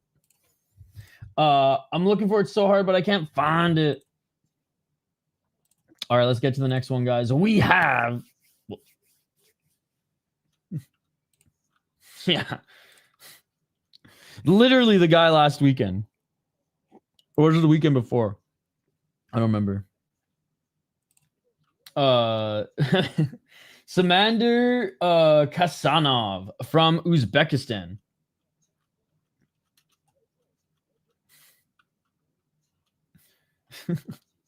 He's making his debut at 19 years of age. No, I don't want your money. I'd rather keep my channel than take $1,000. I don't know, man. I don't really care about any of that stuff. I watch fights. All right, our buddy from Canada, Saskatoon. Probably you at this point, because everybody else just gets the... He's like, tell this guy how much money I make every week on Friday fights. What, negative 1,000?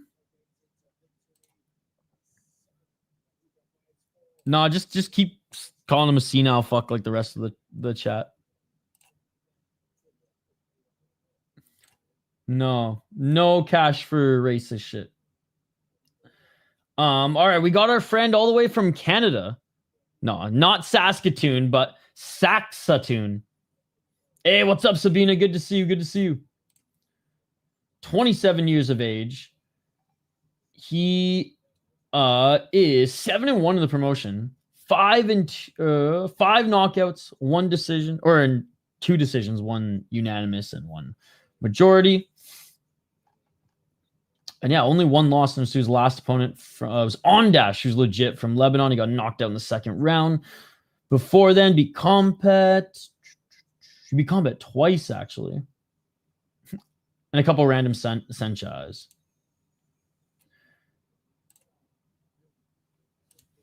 Oh man, I mean, I'm inclined to say the Thai fighter. Uzbekistan has some very solid MMA fighters. They got some very solid strikers, but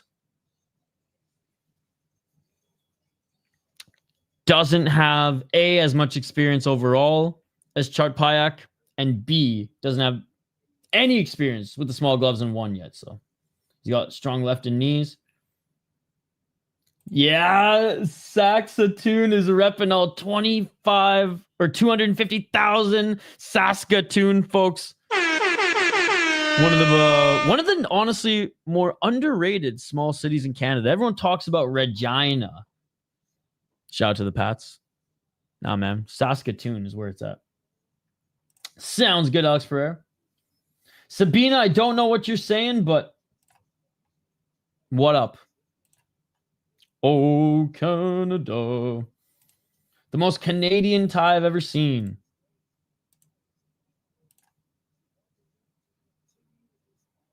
Regina. Damn, it's been a long ass time since I went to Saskatoon. Dude, me too. I've only been to Saskatoon once. But my buddy lives there and has a farm there, so.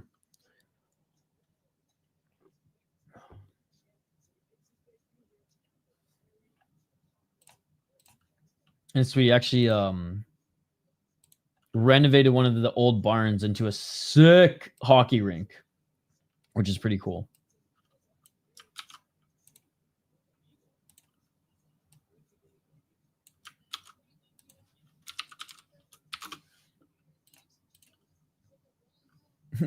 Hey, Sabina, I appreciate it. Thank you for hanging out. All right. Blue corner. Kasanov making his way into the ring. Okay, well, we'll take a coffee break after this one. Since, well, since we had to deal with Patrick there.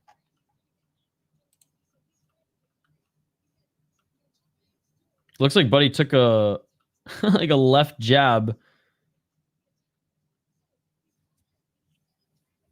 That or he's got the most visible staff I've ever seen. He's got a little shiner.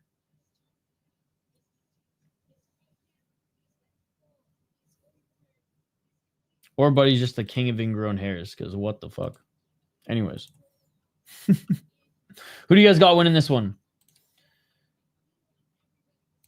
Sabina's showing love for the Uzbek guy. Yo, let's go.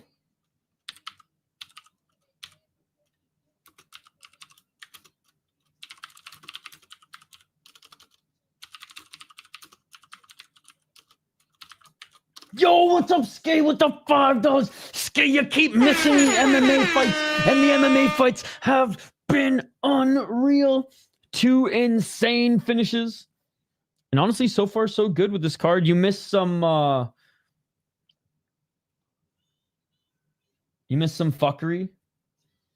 You missed a crazy guy in the chat who we kicked out, and now he's going on a Fuck City Life tirade in the Sky Sports feed. It's amazing.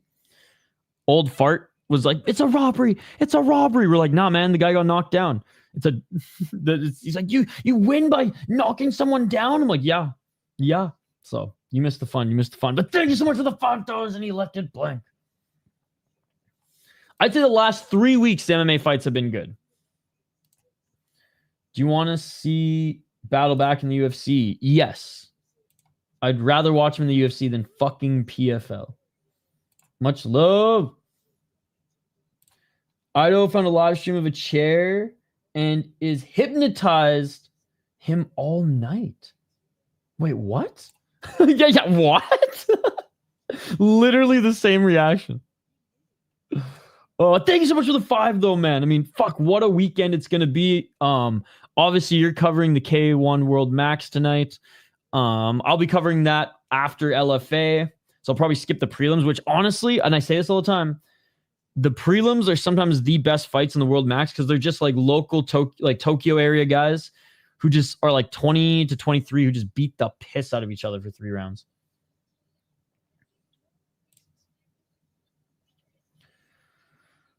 Look, the wrestle with Jimmy guy. I agree with that being said. If he misses weight again, send his ass to the GFL. Well, yeah, it's nuts because once it's like he got super disciplined, got down to 170, crushed it, got a little complacent, and then it was like even 185, bro. Even 185. K1. Yeah, it's gonna be a busy day. I have a ton of work to do before LFA. Look, if I have to skip LFA, we'll skip LFA, but I think we'll be fine. Wrestle the chair.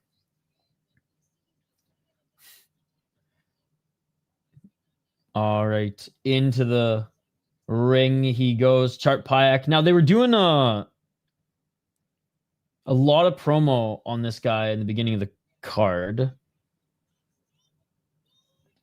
So much so, I'm like, is this Payak? Oh, by the way, guys, reminder, my UFC prospect / debuting fighter highlight video is up. So if you guys want to check it out, I'll put the link in the chat here.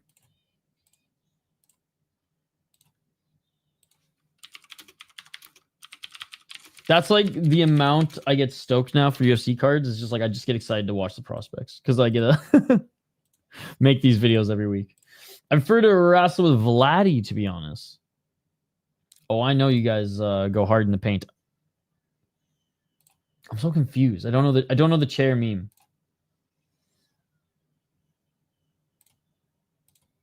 Is there like something wrong with my chair? Like now I'm like, what the fuck is happening? Is Hockey from Home about to throw a chair through my window? You're going to bed? Wait, what the fuck? Were you up all night? What were you covering last night? Yo, what is going on here? They ringed his wrist out like a towel. I've never seen no shit like that. I've seen people do that before, actually. But I want to say it was in like... Actually, it was probably Khabib's camp, actually.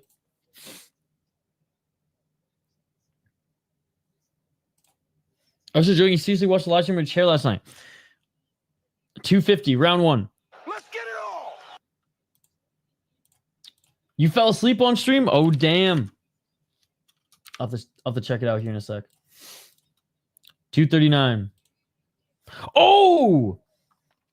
And there's a push kick. A little trip. Chartpayak eats a 1-2. And Chartpayak throws a body kick right back on Hasanov. They said they're fighting for an invite to the big stage. They didn't even realize it's basically Contender Series. It's kind of like Contender Series, yes. So you fight for the opportunity to get a $100,000 contract, but there's no rhyme or reason. Like sometimes you can get a sick knockout, like a spinning elbow knockout, and they won't sign you.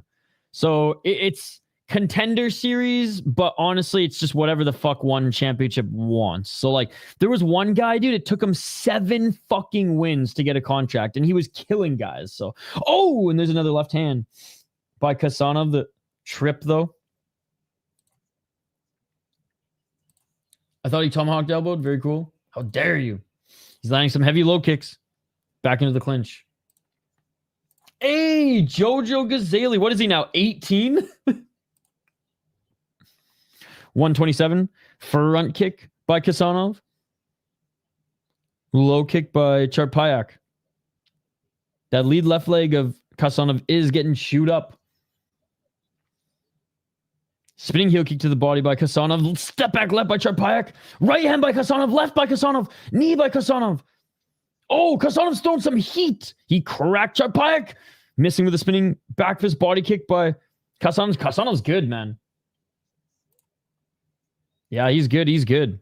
I've never seen him fight before. 51 seconds. Body kick by Kasanov. Oh, he's solid exploring the car. Oh, looking for that spinning elbow is Kasanov, but a left hand by Chartpayak. We have a scrap. Oh! Left by Chartpayak. He almost grounded kneed him. Shout out to the spear rule set. Right hand by Kasanov. Oh, spinning back fist attempt again by Kasanov. Kasanov with the axe kick. Dude, this guy's talented. How old is he again? 19. Heard before he slipped. Oh! Kasanov eats a right hand. Kasanov did wobble Chartpayak for an instance as well. So, I mean, it's been a pretty good back and forth fight, man. That is it for the first round. I don't know, man. I think we need a Patrick score on that one. The Moroccans rigged it. Thank you, Patrick. Kasanov, I think, but the low kicks could count for something. Decent round, though. Absolutely. Can we all agree we're blaming the Moroccans for this one?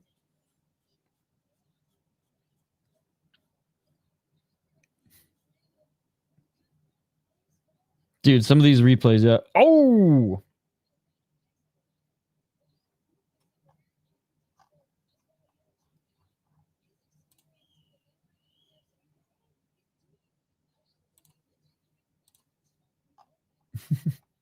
I don't give a fuck if the decision's rigged! Is that Uzbeki Brandon Royval? Certainly. I mean, I can see it. I can see it. His coach just stuck that leg way in the air. Oh, and going for it here is Chartpayak. They both end up falling to the ground, which is funny. Yeah, we got some angry Shotri. Well, we will get a lot of use out of the Shotri fucking picture tonight, ladies and gentlemen, or tomorrow. Oh, knee on the entry by Chartpayak.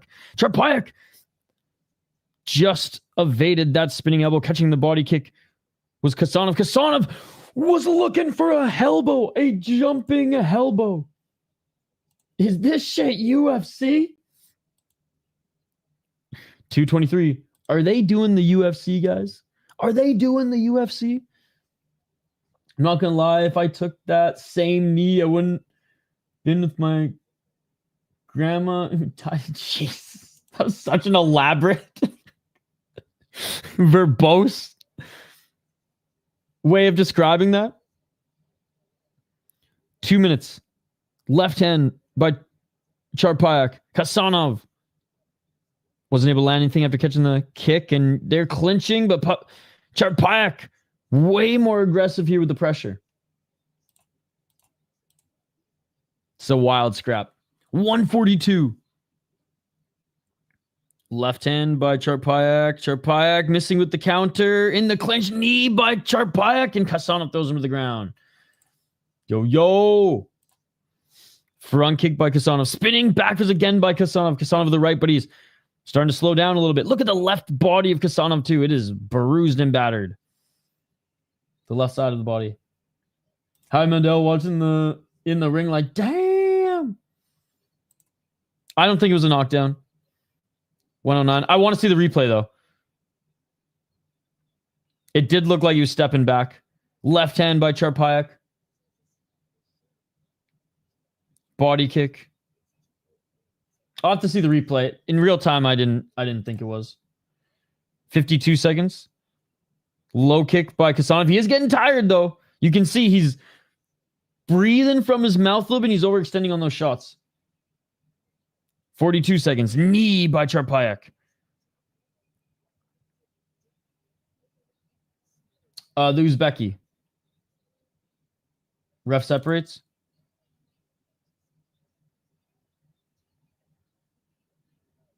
The replay will show us. Yeah. It happened so fast, and he got up so fast, too, that I was like, ah. Usually I'll just be like, knockdown, knock. Usually I'll say knockdown when it's not. So I'm going off my natural reaction there. 10 seconds. But it could have been one of those flash ones. Oh, another body kick by Chartpayak. Man, either Chartpayak up 2 rounds or it's 1-1, but Chartpayak is digging that fucking leg to the body, and it is working. Come on, replay.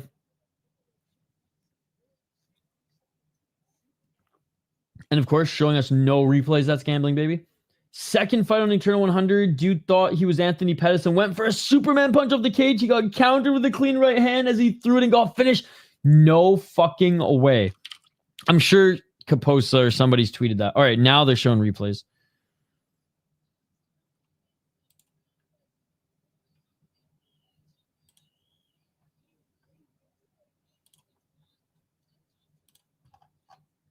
Didn't even show the right one.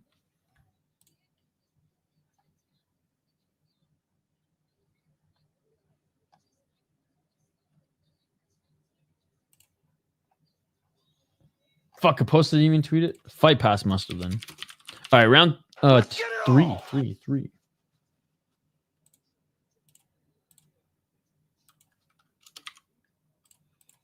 Oh, that's a knockdown. That's a right hand. No doubt there, baby, as Khassanov just got knocked down at the start of this third round. That makes this interesting, guys. Khassanov with a body kick. Oh, and an eye poke. Khassanov eye poke Chartpayak.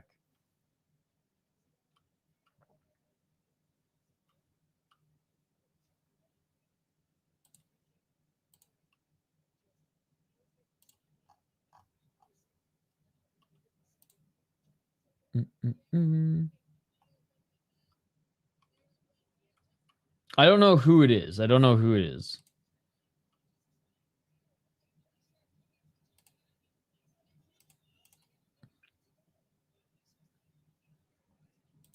right, we're back at it. High kick attempt by Khassanov. He slips. I'm hoping someone shares the dirt, though. Khassanov trying to do MMA or what? 218. Yeah, I saw Herb Dean. Was he on Helwani's show? But he made the rounds talking about it. Right hand by Kasana. Don't need an eye poke anymore. The experience going to work for the Thai in the long run, but Kasanov is wild with those front kicks are strong. 152. Yeah, a lot of people still do. I never even liked the WWE when I was a kid. I'd rather watch Kung Fu movies. Because if it was going to be fake fighting, I'd like the from Bruce Lee more than some of the craziness in the WWE. 129. And also my dad would just clown WWE growing up. A, he'd say Persian wrestling was better. And B, he said wrestling was just not fighting. And I was like, yeah, you're right, Dad. 116, but I understand its significance to the growth of the sport. So, and I'm not going to hate on the athletes. 1 minute. They're both looking for the finish right now. Left hand by Chartpayak. Because the athletes do take a lot of damage for the entertainment of the fans.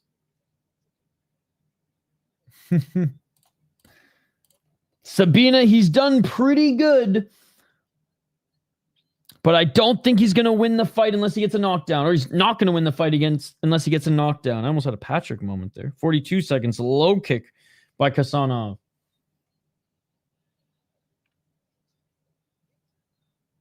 Body kick by Chartpayak. Spinning heel kick attempt by Kasanov. Way better second round. Way better second round for Chartpayak than the first round. You could argue Kasanov won the first round. It was still competitive. It was still very close. Round 3, though, getting that knockdown early by Chartpayak. Kasanov needs a finish here. Kasanov with a 1-2, but his leg kick to follow up the combo got caught and he got tripped. Now there might not be enough time. Kasanov, windmill, but blocked by Chartpayak, and he's going to get the win. Again, first round was razor close. Second round, I thought, went to Chartpayak. Third round, Chartpayak won due to the knockdown. Thai side cruising. Yeah, the minute my older brother told me it's not real fighting, I never watched it again. And I was interested in real combat. 360 kick. That was nuts. If it was a mutual place, he potentially would have a chance, but there's a 0% chance he's going to get this to a close fight in Thailand. Well, I mean, he got knocked down, so there's no way he's winning. Love me a 360 kick. I thought he already retired, but that's cool. He's had a long career. Honestly, I didn't even know who John Cena was till last year. Somebody, I think it was Skate, or maybe it was Sis, who actually showed me who he was. I knew his music. I didn't know who he was, which is hilarious. I don't know. But I've been trying to do some digging too. Well, let's fix that right now. Chartpayak, he did it for Saskatoon. He did it for Saskatoon. He did it for Saskatoon. Let's go. Let's go. Let's go. Yo, skate with another $5. Skate with another $5. Let's fucking go. Yeah, fuck you, Patrick. You fuck you, Patrick. I've made more money on this fight from skate than you did betting on one championship your whole career. Patrick has just become the anchor of this show. I probably will forget his name by the next stream. Thank you so much. Thank you so much for the $5. Now $10. And he didn't even write anything. He didn't even goddamn write anything. And shout out to Jay Horrocks as well. By the way, guys, if you have become a member of the channel and you're not in the Discord, updated Discord link. Just don't. You know what's crazy? Oh, chat. The racist dude, the Lotto 649 or Lotto Max winner.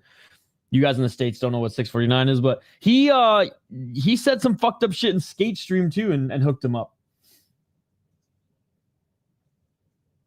No. Pay Chet ahead. Pay Chet ahead. Pay Chet ahead. What is owed? Unironically, Cena's album back in the day was fire. Shit was platinum, I believe. See? Oh, yeah, the chair. I haven't even looked at it yet. Hold on. Oh, Skate, can you send me the link one more time? Sorry. See, Patrick was actually funny. You'd come back on an account named SpongeBob or Plankton or... I actually don't... What was the chipmunk or the squirrel with the air moon suit? Holy shit, I just saw the MMA. Both the MMA fights were really good. Happy K1 day, yo. We got the world max. The world max. We got LFA than the world max tonight, Half Dead Frank. It's going to be awesome.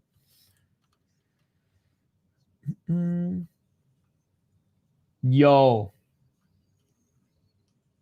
What a beauty. K111. No, the name would have been the Sandy. It would have been the Krusty Krab. That's right. That's right. So I have two younger siblings, and they were way more into SpongeBob than me. I was into The Simpsons, but I did caught some residuals. I watched a few episodes with them, but by no means was I. Wait, what the fuck is this?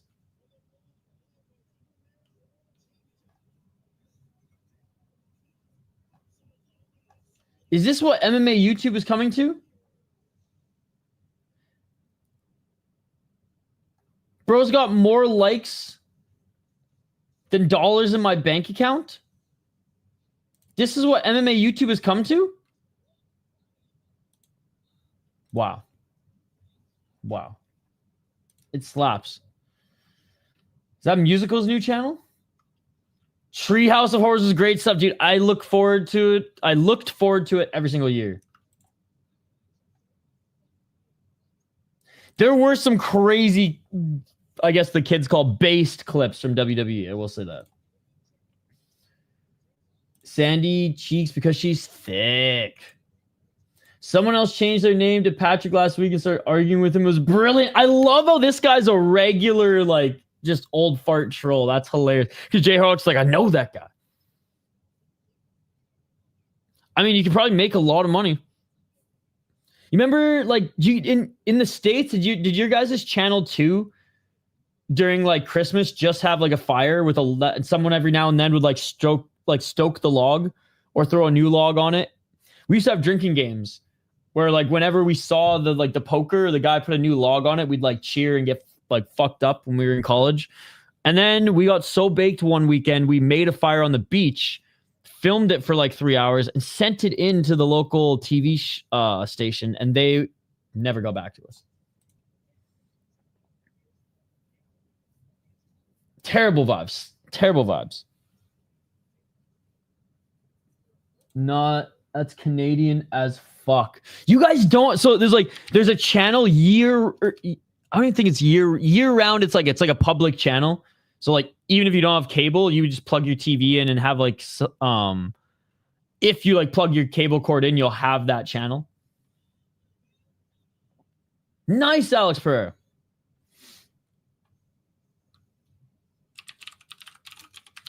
Hold on. Let me see if I can find.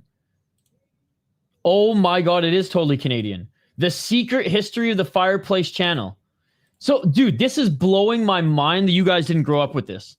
This is literally a meme in Canada, Canadian heritage moment.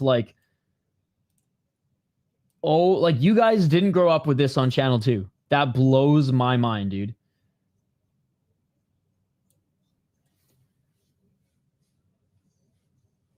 Unreal.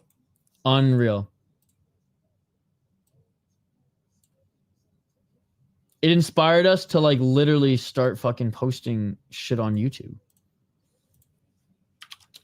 Fire over chair, man, all day, every day. Thank God I didn't hear the music. People that watch those are the same people that watch those 24-hour animal feeders that live on YouTube. I mean, animals are dope. So I can kind of understand that. Is it some jump scares or friggin' Simon Feck will jump out of nowhere? I guarantee that Simon Feck's fucking stream. Honestly, chair is new. It just needs more character development. The fireplace is sick. Be better than if it had a chair. Chair fire? Nah, dude, no. A chair in a fire. Now we're quote unquote cooking. Oh, that was probably the best stream or the best joke I've ever uttered on stream. Sign me up for the amateur open mic comedy show. And they're making bank doing it. I'm actually surprised YouTube hasn't because sometimes if you keep a still image, oh no, I guess they don't have a still image because they have that little thing in the corner. Because if you keep a still image or the same thing on repeat, YouTube will shut down your stream. Do you guys remember we did a one Friday Fights where my power went out or like my internet went out for like 10 minutes and it had that same like if you wanna song going over and over. Then YouTube eventually just shut down my stream after 15 minutes and I had to like get it back up and going. A fire in a chair. Oh my god. You guys and your fucking weird MMA YouTube content. MMA YouTube now has turned into a fucking chair, bro. What is this world coming to?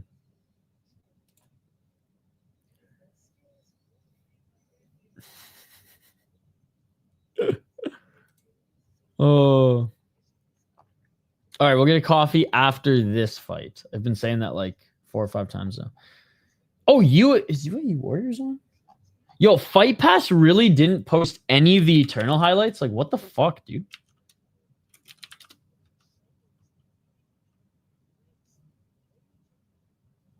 Did anybody? Dude, Eternal didn't even post their highlights. What the fuck, bro?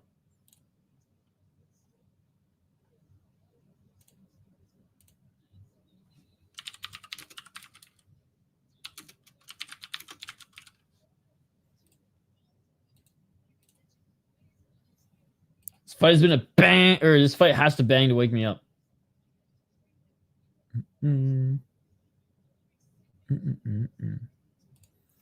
Space plasma in the chat. If there's anyone who can get space plasma, it's Exploring the Car.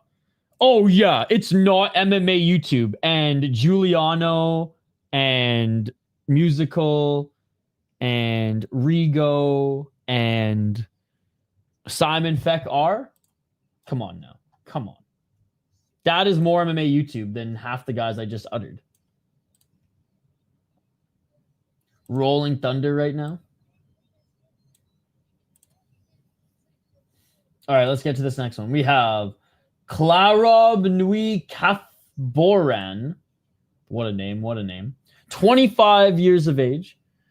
Got a win against an Iranian fighter. Jeez, I am becoming American. Muhammad Ali, he knocked him out in the first round.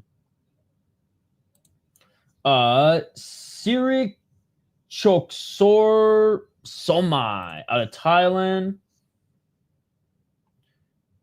Dude, probably. The chat was going crazy. I'm sure there was at least 2. Where's Dubli? When is Mike Block fighting? 3 or 2 and 1 in the promotion for Sor Somai. He's 22 years of age. Lost his last fight via decision. 1 knockout, 1 split decision.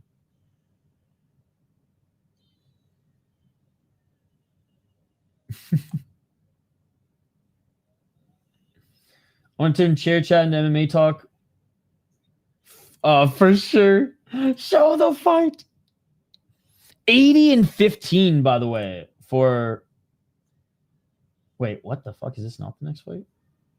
Oh, my bad. There's just another... Oh, my God, dude. I literally thought they were the same guy. Can you blame me? Can you fucking blame me? Literally, both are from Saskatoon. Literally look exactly the same. All right. So we got another Saskatoon against Dead Sore. The fight's about to begin. Dead Sore, 1 split decision. Payak making his debut. We're going with another Saskatoon, baby. We're going with fucking Saskatoon, oh Canada. Did you seriously stay up all night watching the chair? Oh! Big right hand by Payak! Big right hand by Payak! He knocked his ass to the ground. And we got the first knockdown. Yo, these Saskatchewan boys. These fucking Saskatchewan boys. Oh, Canada, baby. 2 minutes and 32 seconds on the clock. Left hand by Saskatchewan. Right hand by Sasky. Missing with the right elbow. I don't give a fuck if he's from Thailand. He's from fucking Saskatchewan now, bitch. Let's fucking go. 219. Wasn't the chair? Oh, big left hand by Payak. Dude. What was going on last night that kept you up?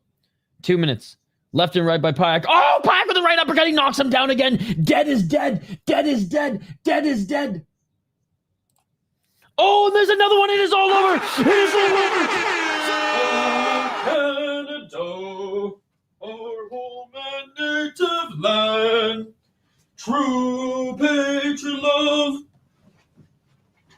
Terre de nos aïeux. I refuse to sing the other part in English. Let's fucking go, Saskatchewan. Stand up from the fucking farms of Saskatchewan all the way to Thailand, baby. Dead is dead.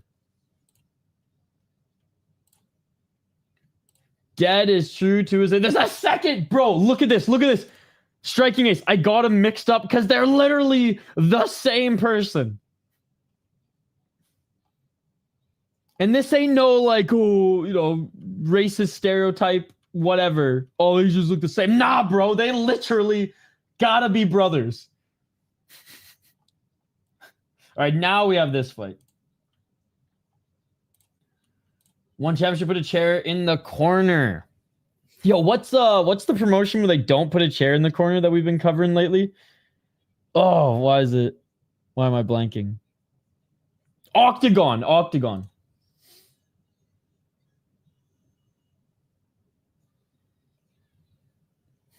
You guys are ridiculous.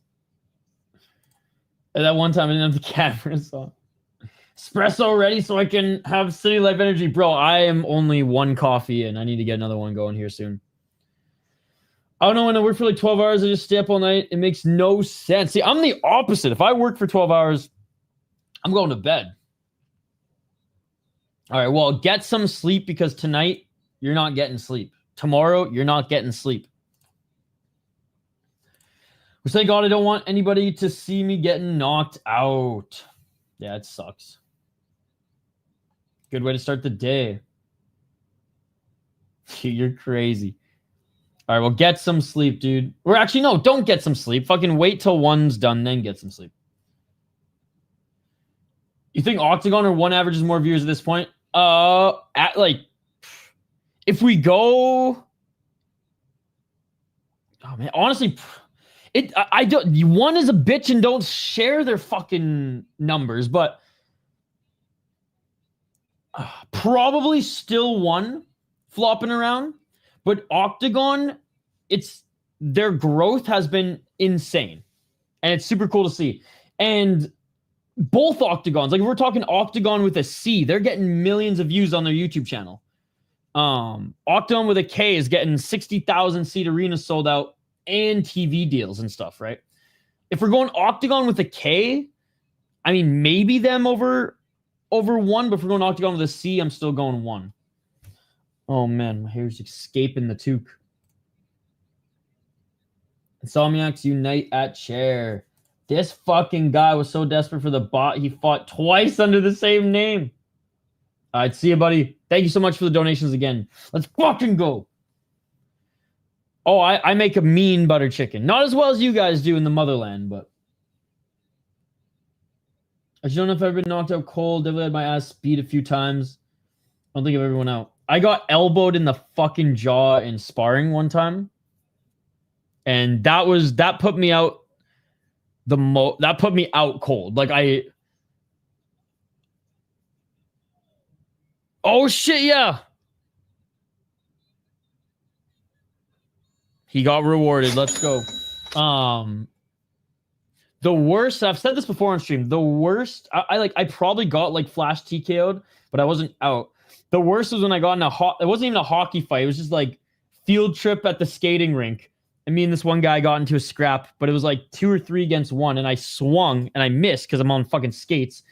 And buddy grabbed the back of my head and fucking slammed it into the ice, or slammed my nose into the ice in the back of my head, shattered my nose. And like that, I remember was like, man, I've broken my collarbone, I've broken my ankle. That I remember being like fucking painful. Like I heard it's so close to your ear, so you just hear like smash. Like when you hear a leg break or an art, like it sucks, but usually it's in a fall or something, and the impact on the ground or the pavement or whatever is what you hear more than just like the insides of your face fucking getting smushed. Rod Tang is fighting tomorrow, yes. So yeah, fucking nose smash to the ice was the worst. That fucking sucked. And then it was early in the day, and my mom was pissed off that I was fighting in school. It's like in elementary school. I had to have like my whole nose like fucking straightened out. It's like to this day, it's fucked. Like I can't wear glasses that sit on the bridge of my nose anymore. That's why I have these ones. Because they just like sink in. It's fucked. There's no cartilage here anymore. But she made me go back to school with like a big fucking headgear thing on, and it was so embarrassing, and that was my punishment. Not only did I get my ass kicked, but I had to go back to school in front of all the girls I had crushes on with a fucking headgear. Oh, yeah. Before I had glasses, thank God, because I got into a little tussle playing ball hockey, and I had my glasses on, and that was scary because the glass broke and it cut, dude, here and here. And I thought my eye, I saw blood. And then because the eye, I felt the cut near my eye. And because blood was coming down from my eyebrow, it filled my eye socket right away, or my eyelid right away. And I literally thought my eye was bleeding. That was scary. But healthcare in Canada, went to the hospital, got stitched up, 20 minutes, came back, played the third period, baby. Remember growing up, they used to say you haven't won a fight till you lost fight. Nowadays, people are too soft for that mentality. Protect nose, got it. Pretty much everyone who's anyone in one Muay Thai is fighting tomorrow. I was surprised at the volume of fights on the card. Dude, I know. And like, even though some fell through, like Nakata, I would pay $50 to watch alone. I'm guessing it's partly because of how much of a mess that one Japan card was with the refunds and stuff. Yeah. For sure. And I think it's their last big hoorah too, Jay Horrocks. I want to fight my brother, but I don't have a brother, but I have a cousin who's 5 years younger than me, so that's not a fair matchup. Just wait 5 years, and then it will be. Once our parents stop paying our medical bills, we take care of ourselves. Yeah, luckily, parents didn't even have to pay much of my medical bills growing up. I feel like you get your ass handed to you in sparring is something everyone should experience at once. Give up rising or give up deep? Ooh. Probably deep, but it would be a very sad day. It'd be a very sad day. All right, guys, I'm going to refill my coffee here. You guys have been fucking awesome. This chat's amazing. The next two fighters are about to make their walkouts. We kind of already did our breakdown. I'm going with Sor Somai. Let me know your pick in the live chat. Do not go anywhere. We're refilling the coffee. We're doing a couple push-ups, and then we'll be right back on the other side for the last few fights of this card. Check out the schedule, by the way, guys. Full schedule of fights this weekend. Back for LFA tonight, and then K1 World Max. As the fighters make their walkout, refill your coffee, refill your snack bowl, do a quick stretch. We'll be back on the other side. Do not go anywhere. More One Championship coverage here next on the City Life Project YouTube channel. Let's go.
Let's go.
Let's go.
And we are back live here on the City Light Project YouTube channel for one Friday Fights 133. And it has been non-stop action thus far. I'd say maybe one of the fights wasn't super entertaining, and it happened to be the kickboxing fight, but the performance of the Japanese fighter who won that fight was really good.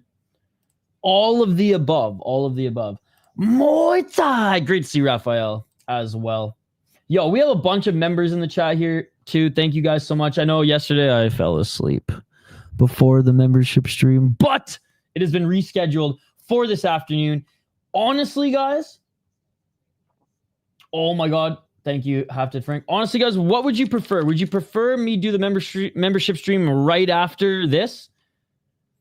Or do you want me to do it when I have it scheduled right now? Because I could do it right after 1 and then just jump into work, or I could do it on my coffee break in like 3-4 hours after 1. Let me know. But it's going to be a long one, guys. Look at all the notes. Look at how much prep I did. Not 1, 2, 3, 4, 5, and 2 sentences. Almost like 5 pages of fucking notes for a membership stream. This one, we got a crazy story in the world of mixed martial arts, as we seem to only cover the morbid stories here. And we got 25 highlights. Yo, Alina, thank you so much for the $2 and good morning. What is up? It is good to see you. Good to see you. We got the whole gang here. And Patrick doesn't even know the rules to one championship, and we have the whole gang here, ladies and gentlemen. Yo, Half Dead Frank, you literally save the day every single time. What was the eternal Mr. C? What was the one that you were talking about? Maybe bring it up one more time, and Half Dead Frank might have actually clipped it. We'll get to the fight here in a moment.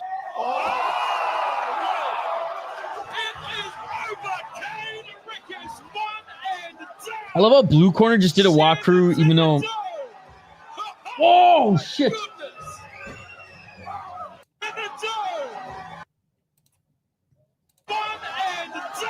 Hold on.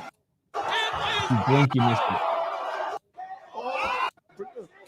Boom! What is this, one Friday Fights? Hell yeah, it is. Let's get to this next one. Round 1.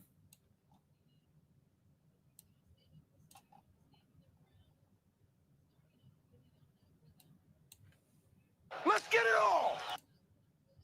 Appreciate you, Alina. 240. I hate how it starts an hour earlier for us now, Alina. Oh!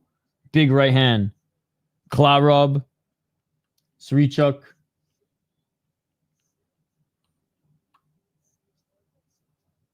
Sirichok in the red. Nice right hand by Sirichok.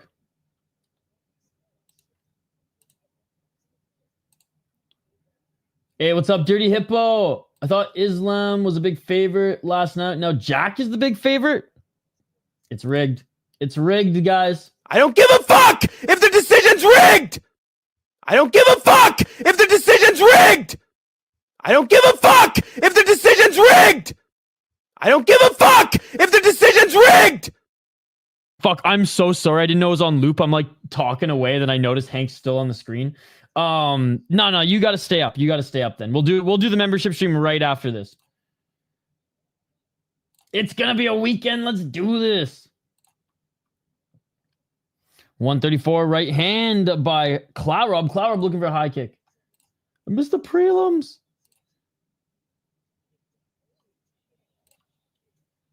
Hey, 630 for me, Alina. 119 left by Klarob. You guys were spoiled for an 830 start out west.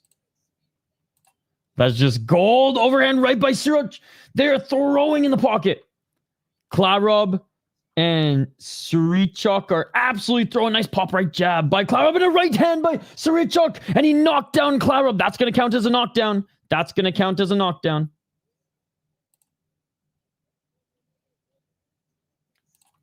Hank has been hockey from homed, ladies and gentlemen. Oh, right hand by Sirichok. Sirichok with the left.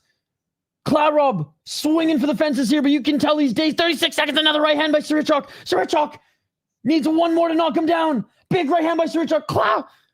Dude, Klarob's got a hell of a chin. Right uppercut by Sirichok. How is Klarob still standing? Klarob with a war cry and a right hand. A war cry and a right hand.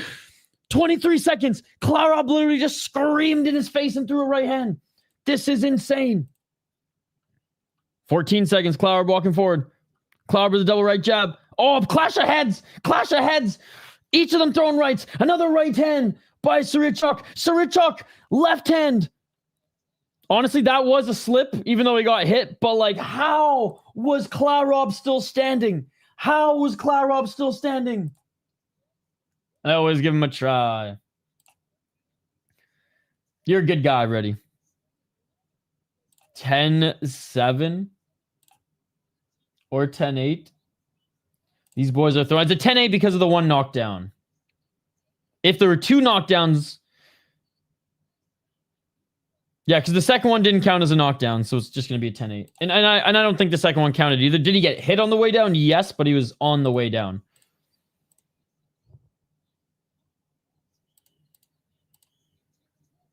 I wish there was a more smooth transition, but...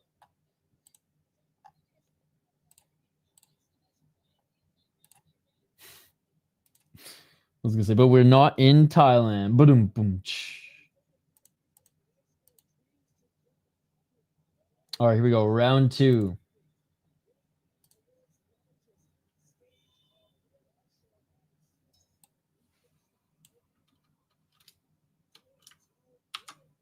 Let's get it on! All that blood came from the first... Was it the first or second MMA fight, chat? The Mongolian fighter got cut in his forehead and was just leaking. Already walking forward is Klarob. Klarob with the right, Klarob with the left. Oh, another big shot. 237. Klarob with the high kick.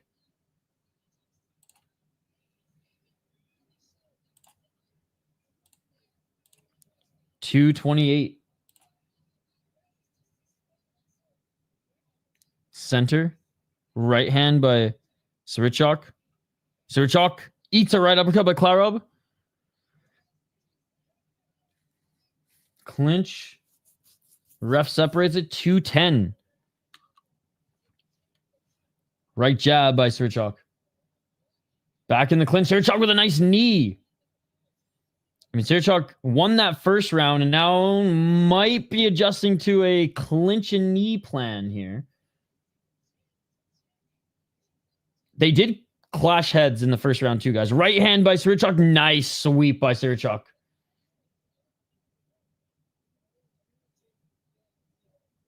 $139.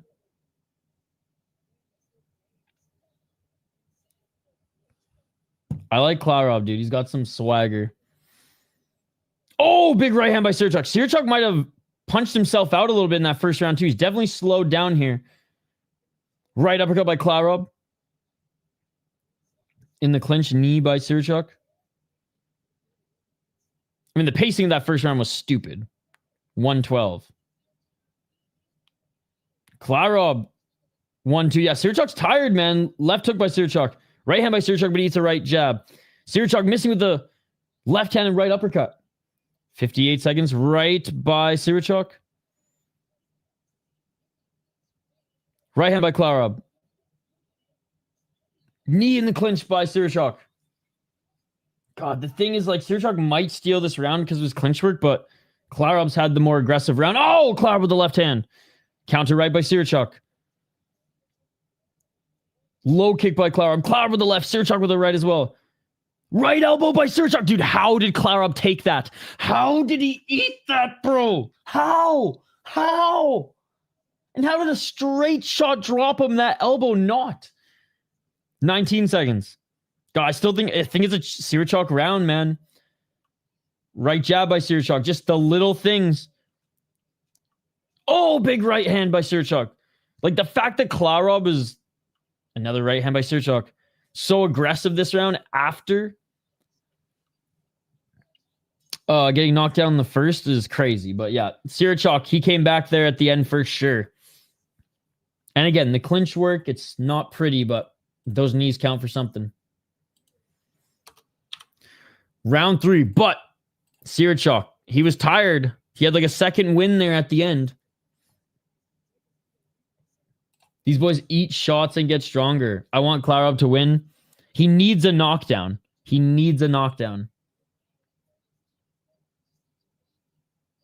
Klarob's fun, though. They both definitely went too hard in the first. I mean, Sirichok probably thought he was going to finish him. And then he's like, why won't he go down?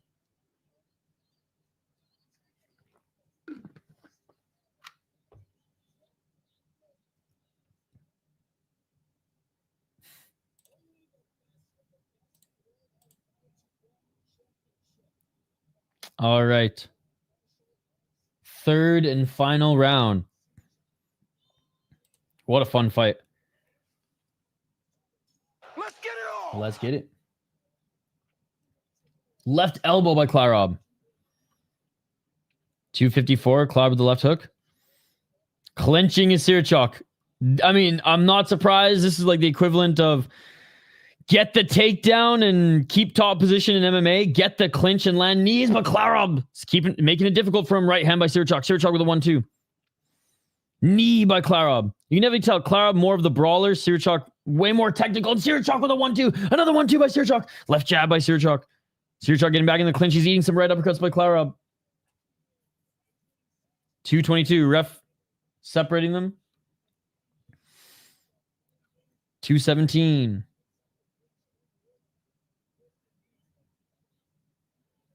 Oh, right uppercut by Klarob. Knee by Sirichok. 2:07. Sirichok catching the leg of Klarob.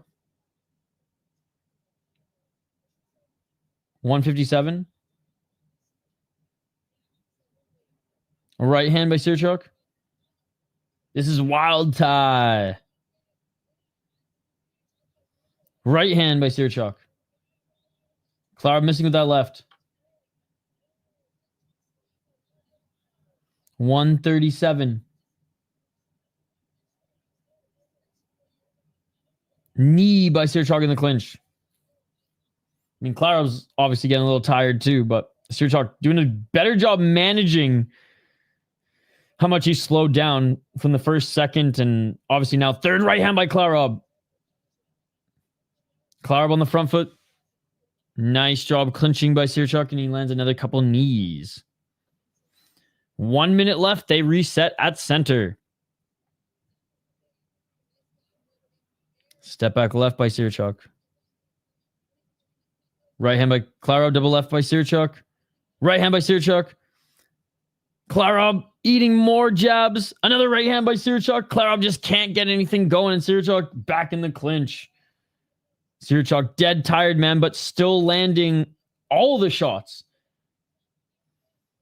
38 seconds. Klarob needs one big knockdown, and that could change everything. 31 seconds. Left hand by Klarob. 30 seconds left. Sirichok with a pop right. Dude, Sirichok ended up checking the leg kick of Klarob as well. Klarob with a right uppercut and Sirichok with a big overhand right. Klarob with a double right. Low kick by Klarob.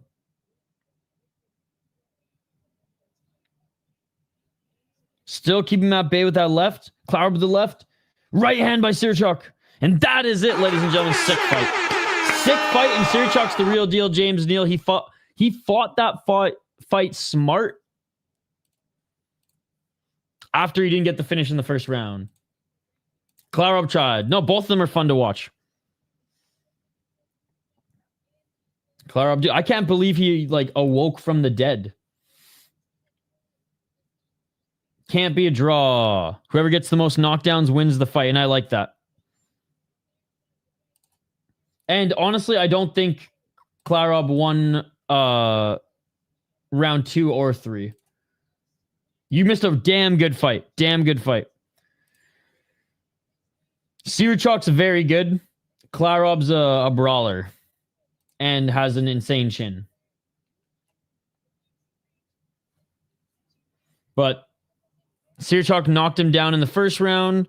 Second round, Klarob had like a good like minute and a half, and then Sirichok just did better work in the clinch and just ended the round way better. And then third round was all Sirichok. Now I don't think Klarob even hit him much. A couple uppercuts, but those are the big ones.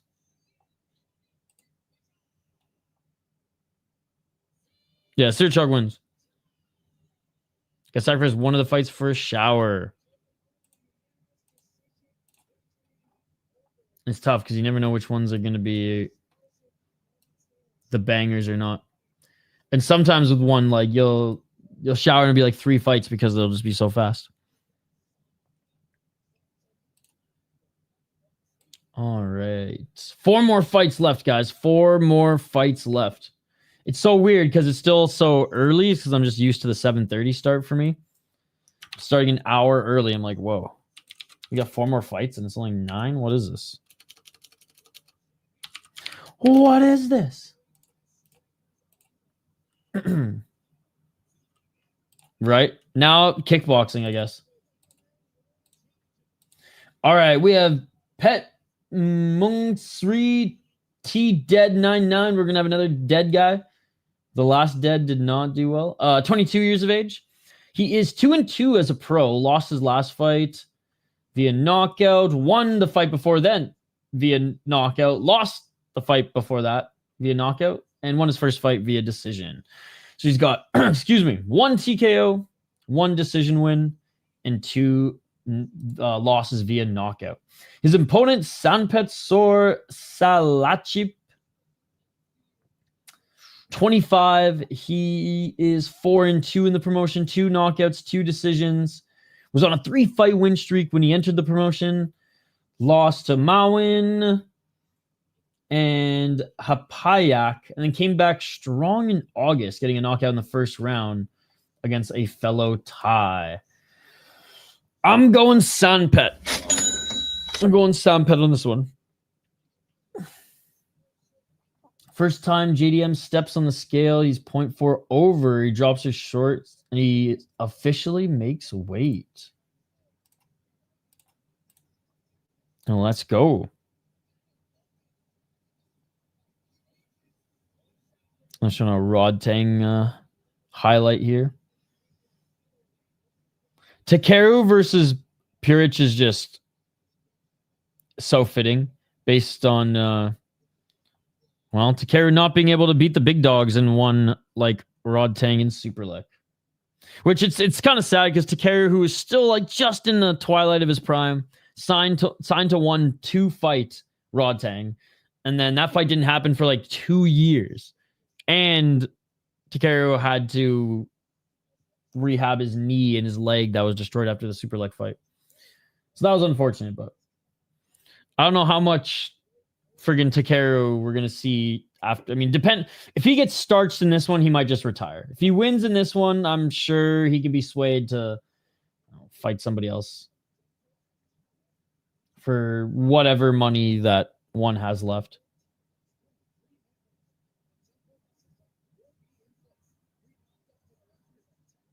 All right, who do you guys have in this one?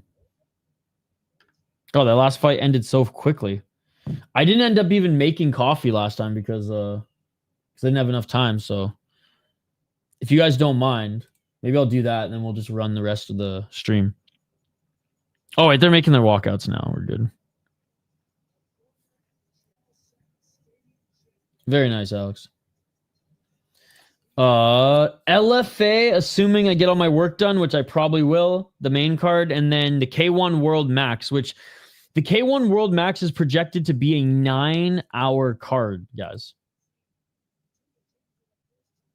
So K1 World Max gonna end probably like this time tomorrow, and then we'll sleep for 2 hours, and then we have KSW at I think 11 or noon, then UFC after KSW, and then we'll jump directly to one championship, and then I think that's it. There is MMA on Sunday, but it's some random league, and I don't even know where to find it. So waiting to see where I can even watch it, and if I find out where I can watch it and it's accessible, then we'll maybe do some MMA on Sunday, or I'll just catch up on sleep on Sunday, right? One or the other. But my schedule is out, so please check it out. It is posted on the post tab. If I ever decide to do... Oh... I'm sure there's some wild Thai names for that industry. I'm sure, honestly, the best ones come from Thailand.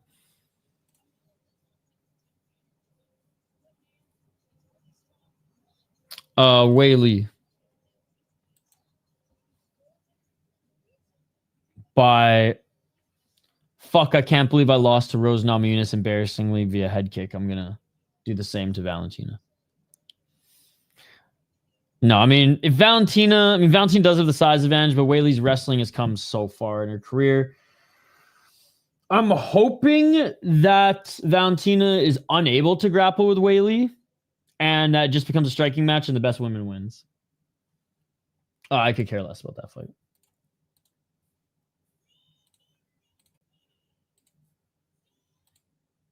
All right, Sanpet making his walkout. Flip a coin. Flip a coin.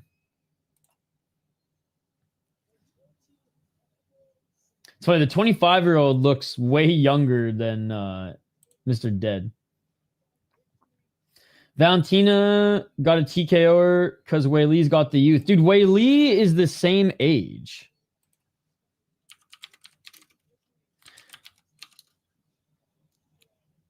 Whaley Zhang is 36 years of age.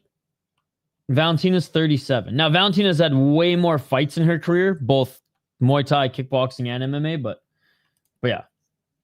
Whaley's 36. You got tails. Nice. Nah. Shashenko better win. I got plus 500 future championship parlay. I've been sitting on for literally 500 days. This is the very last thing I have to sweat.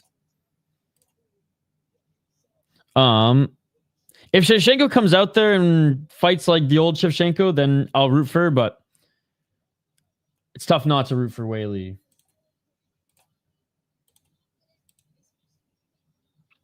I will say this. Whaley, never a dull fight, which is awesome. In a win or a loss. Never a dull fight. But Valentina's a legend. And Napoleon Bonaparte, if he's listening, he's drooling right now.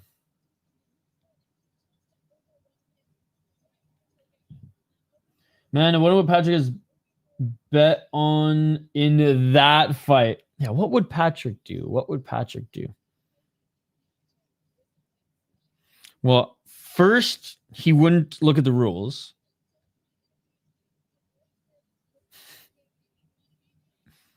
Second, he's going to freaking... What's like the biggest American money loan spot? Money Max? I don't know.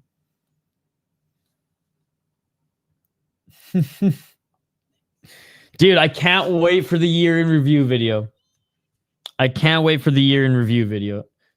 Good to see you, Dr. Lemon Lemon. I truly think Napoleon Bonaparte is the best MMA content creator on the platform. 59-8 for T-Dead.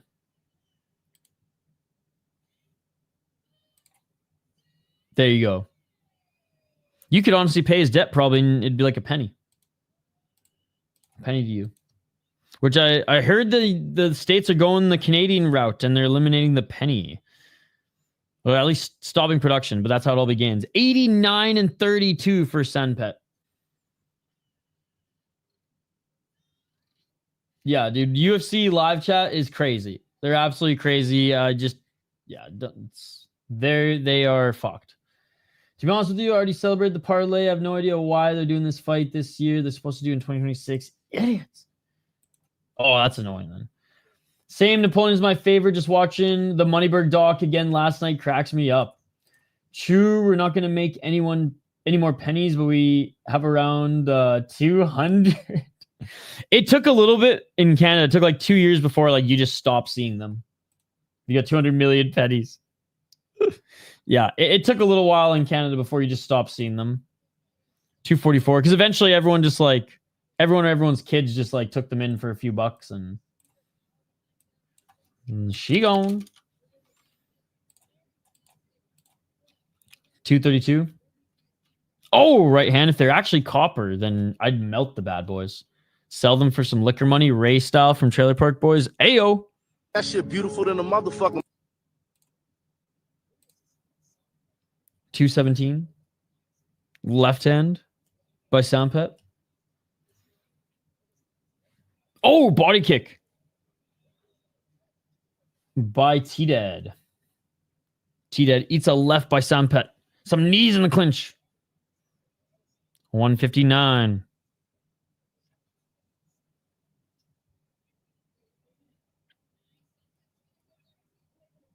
Pennies are eventually stopped last week. Grocery stores aren't handing them out anymore in colored. Yeah. 145. Yeah, I read the article yesterday. Or a article yesterday. 3 more fights after this. Yes, sir. Oh, in Colorado. Why did I say colored? 131. Oh, yeah, by the way, it's a little racist transition, but did you see Skate's show the other day? Oh, darn, it's not on this computer. Never mind. It's in the Discord, though.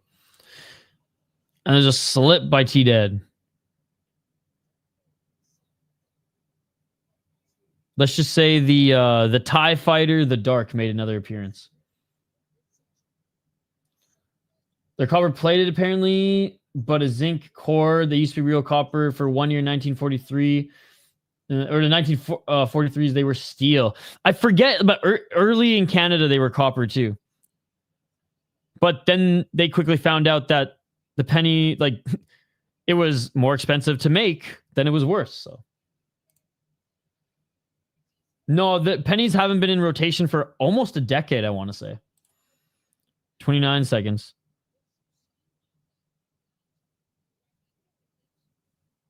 Low kick by Rittidet. Left hand by Sanpet. Good first round by Rittidet. Good low kicks. Already the inside left knee. Oh, the outside left knee of Sanpet getting bruised up and destroyed. And that is it for the first round. Gabagool. I would just wait till the end of this card. To be honest, there's 3 more fights. I don't know why I said Gabagool. Oh, because Kenny Hots.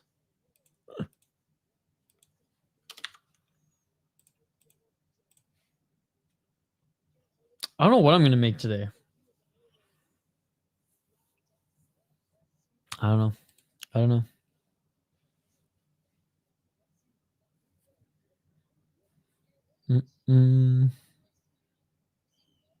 Yeah, who you guys got? I got Rittidet. The low kicks and knees, man. All right, here we go. Round 2, guys. Hey, thank you so much for hanging out with us, by the way. We got a few more fights here on this card. We'll be back for LFA and the K1 World Max later today. And then KSW, UFC, and 1 championship on Saturday/Sunday. It's going to be crazy.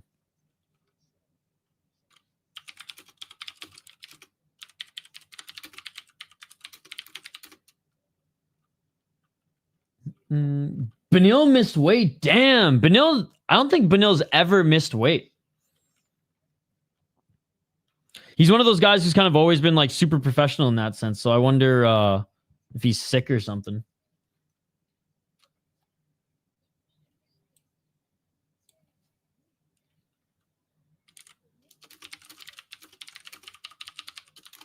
$218, round 2. Swinging there in the corner. Oh, is he actually? I would say less than mid-level. UFC heavyweight is a joke, just like heavyweight globally. 201.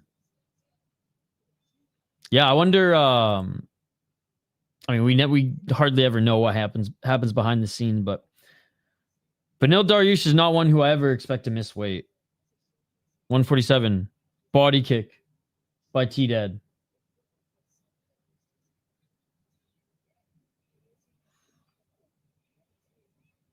$136.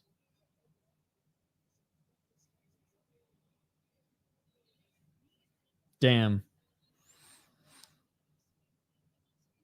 I mean, he is a pretty honest dude, so I wonder, like, when the dust settles, win or lose his next interview with the fucking schmo, because that's the only person he does interviews with, if you'll talk about it. Yeah, I've always rooted for Benny as well. Usually involved in some fun fights. Win or loss, he's involved usually in fun fights. So, but he's getting up there in age. Oh, grabbing the ropes. Was T-Dead as he got tripped. 57 seconds. Way slower round. Sanpet utilizing his range and entries a lot better in this second round. Sanpet with the left. Sanpet with the right. Yo, T-Dead with the fucking war cry just screamed in the face of Sanpet. I will say, though, that's gambling, baby. Shatri doesn't give a fuck about this card here today. He is in Japan, and he probably is not even watching right now. Oh, nice counter right by Sanpet. What a great second round by Sanpet. Sanpet dodges the high kick. Couldn't land with the counter right. I mean, maybe. Depends how compromised Benny is. Oh, you mean like, please tell you that BSD still accepts the fight. I think he will. Clinching. Ref separates. It's pretty much going to do it for the round. And that is it. Dude, I can't. Dude, that's so crazy that Ampo's in one. And Shatri's paying him a lot of money, dude. That's the thing. Like, K1 fucking and Ryzen pay Ampo a lot of money. Now I understand why they're not using Frank for the bonuses. Yeah, everyone's in Japan. I think you miss weight should be an automatic point. Dude, I agree. I love in Ryzen, they take it a step further. If you miss weight, you cannot win the fight. So you start down a point and you can't win a fight. So like, so if you win, it's a no contest. But if your opponent wins, they get the win. So basically, you have to knock out your opponent for pride. Because like, it's going to be tough to win a decision. And it's still no contest. Bro, that's gambling, baby. Not being able to get a win on the resume hits a lot as well. Plus the point. Not the best, but one I'm very excited for. Kevin Vallejos. All right, 234, round 3. Let's get it all. Couple low kicks by T-Dead. T-Dead with a nice right elbow. Sanpet walking forward. Even DJ's in Japan right now. I've been seeing all the Rise of Fighters finding him and taking pictures. Yeah. This one event feels like a 2022 One Championship style event. I'm hyped.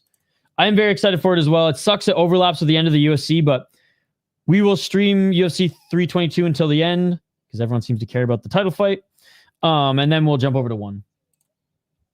Yeah, win being a no contest more extreme. It would stop the unprofessionalism. Yep. And or it just encourages a KO because no one's fighting for a decision. If they know it's gonna be a no contest, you're just gonna fucking give her. And that's what that one American fighter did last time in Ryzen. What's his name? 138 walking forward, Sanpet. I'll find it. One sec. I think it was Johnny Case. 125. They clinch, separate, walking forward now. Sanpet. Body kick by Rittidet.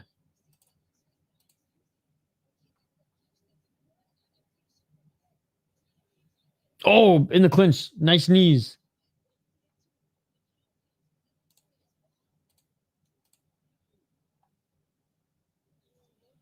Oh, another knee by Sanpet.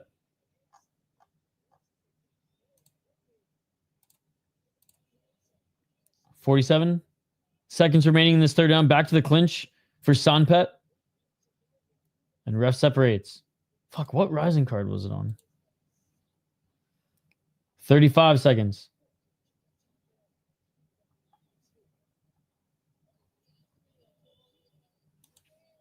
Another clinch into the corner. Sanpet just trying to clinch his way to a decision here. Oh, big knees to the body by Sanpet as he re-enters the clinch. Will John Parker ever be champ is what I want to know. Well, we'll get answers to that after his first couple fights for sure, because I imagine they're going to throw him in there with some good competition. Sanpet wants us bad, and that is it, ladies and gentlemen. Pretty good fight. Pretty good fight. I think first round Rittidet, round 2 and 3 Sanpet.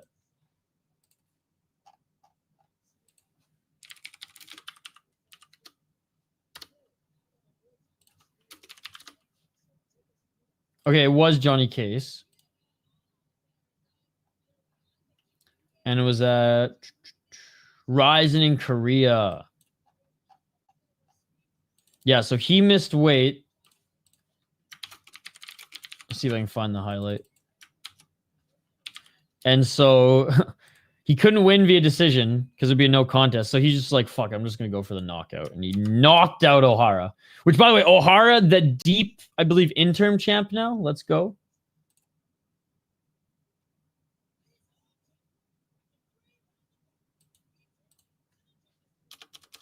All right, listen in for the decision.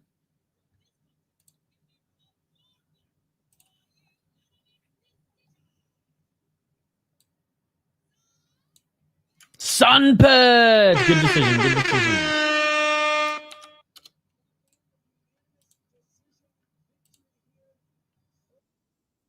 Ooh, I found it. Ryzen, don't fuck with me, all right? Yo, what's up, Captain Rafucho? Good to see you, buddy. I tuned into your stream last night a little bit as I was literally falling asleep on my desk. Keep up the great work as always, my friend. Still love, still love. Man, those fights look amazing. Yo, Captain, what are you looking forward to this weekend?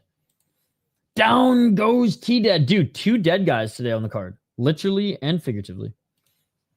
Okay, this was the Ryzen. So again, Johnny Case missed weight.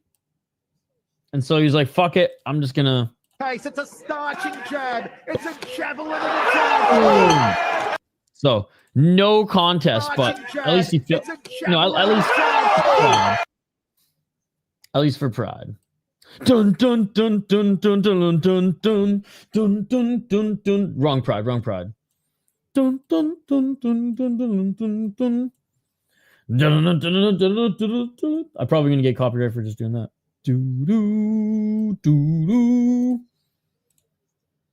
Do do do do. The only reason you got that prediction right is because you're a smart guy. You're a smart guy. You're a smart guy. You're a smart guy. You're a smart guy.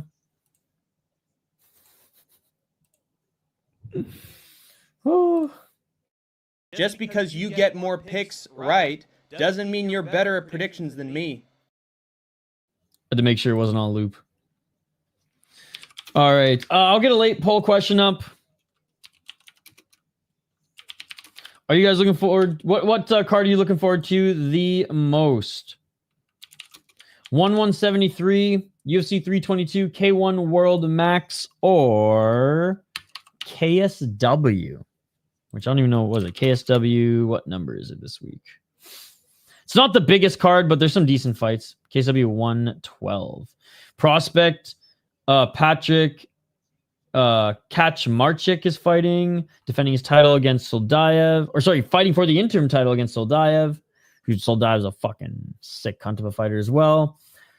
Vandermerk is fighting.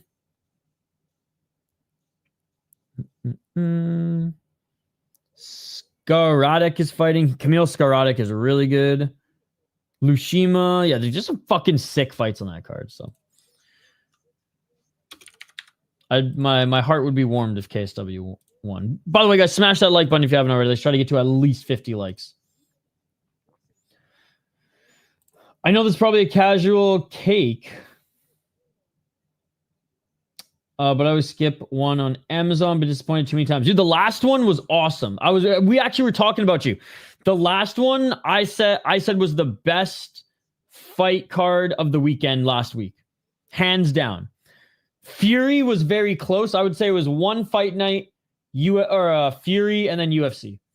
It was awesome. So if you're gonna want to watch one back, 100% watch. Like, the main event was a farce. Quickly, it looked bad. But other than that, dude, it was unreal. Unreal. But yes, they've checked out of those, but the fighters delivered last week for sure. All right, we got Rittidet against Majid Karimi. Majid Karimi out of Iran. He is 2-2 in the promotion. 2 knockout wins, 1 knockout loss, 1 decision loss. Taller, lankier Persian fighter going up against a Rittidet, who is 21 years of age. 2 losses so far. 1 KO, 1 TKO, 1 split decision. No love for UAE Warriors in the poll. Hey, as much as I like UAE Warriors, and before Brave absolutely disgraced themselves with not giving Mokaev Yerengapov, they're an absolute disgrace to the sport. They will forever be stained in my mind, and Mokaev in my mind will always be a duck. But that shit aside, UAE Wars is up there. I don't think it's quite KSW level or at the level where you should be getting as stoked for it as KSW. But I do love UAE Wars. That's a good write-in. Yo, Max the Body Fight Day. What's that clip from Napoleon Blown Apart? I don't know what it's from. He said, a standing body. Part of being broken was I had to cancel my Amazon Prime subscription also. Dude, I'm literally canceling it as soon as one's fucking off of it. Okay, well, next time just ask me and I'll stream it in Discord. Anyways, sucks you can't watch that one back then. It was fucking awesome. UFC 322 or 300. I think main card of UFC 320 is more stacked. Prelims UFC 300 just delivered. Take the names off it. 300 was just a good fucking card. Every single fight was good. Obviously, there were names head to toe. I think, what was it? Figueiredo and Garbrandt opened up the fucking thing. No, as much as I like roll my eyes at the UFC 9 times out of 10, that card was one of the best cards I've ever seen. Not as good as that ACA card 2023 Christmas, but UAE Warriors will always have the most bat sheet thing I've seen. A Steve Harvey birthday party. What? Oh, I remember that actually. UAE Warriors, I think, is higher level than Brave, personally. It fizzled because it was mostly for money laundering. It was a real league, but the intentions weren't to grow the league. It was to give Khabib guys and a lot of the Russians fights. And you only can launder for so long.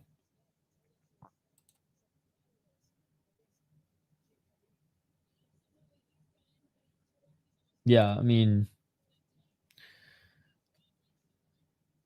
other than Bo Nickel and Cody Brundage. People won't admit it, but there's been a lot of good UFC cards this last calendar year. They're just going to remember the 3 or 4 that were bad. I'll be the first one to say that 2024, other than UFC 300, was the worst year for UFC that I've seen in a long time. 2025 has been awesome. And I'll say 2025 has been awesome for the PFL as well, and I hate the PFL. But does UAE Warriors have a Chevy sponsorship? I don't think so. Octagon for the win. You know what's awesome about Octagon? They got the Chevy sponsorship. They got better cameras.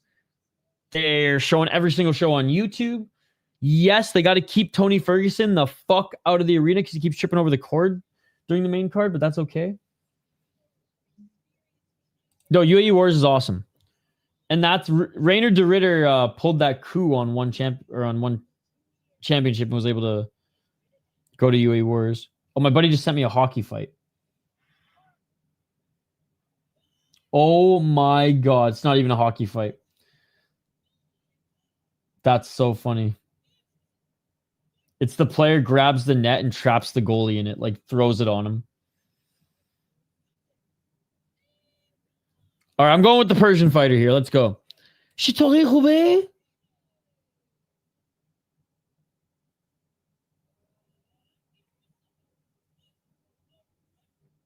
When was their last time they had a fight, though? Like, it kept going for a little while, but what was the last time? I'll make prediction. Alex, see me the next person ban. You should about to his breaking point every comment. No, Alex is chill. He's not asking me to read all the comments anymore. God, I wish I could roll my tongue like that. Rittidet. Sounds like I was having a fucking stroke there, eh, bud?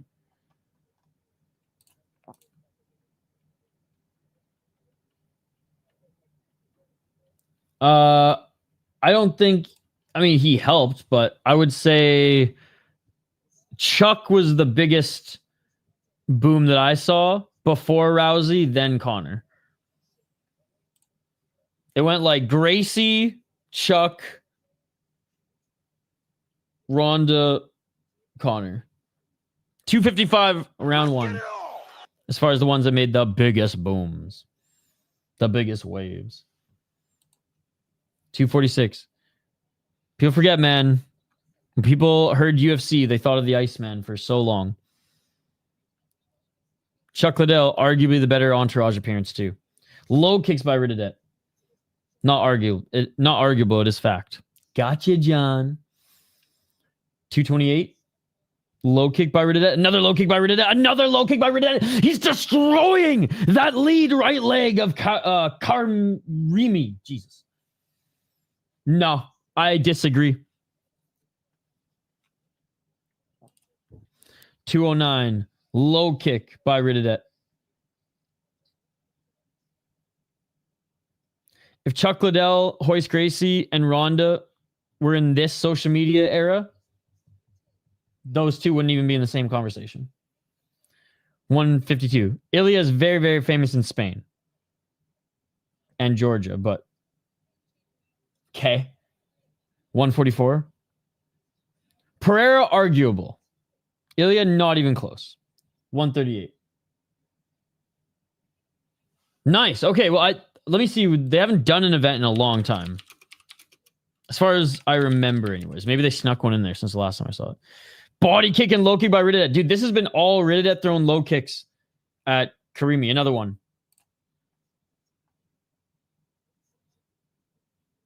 Okay, so no, they had one in August. Damn. So November 9th, 2024, and then August 2025. So a pretty big gap between them. But yeah, they're still somewhat chugging along. Yep, I knew that. I learned. I don't know what they teach you in the States, but I learned a lot about Russia in school growing up. It's only the Caucasus areas that are Muslim. The rest is very Christian. Creamy's just frozen. Again, neither of them even close to the same level as far as like growing the UFC in which you suggested. Yo, what's up, legendary SS Jackson? Good to see you. Oh, Karimi with the left hand.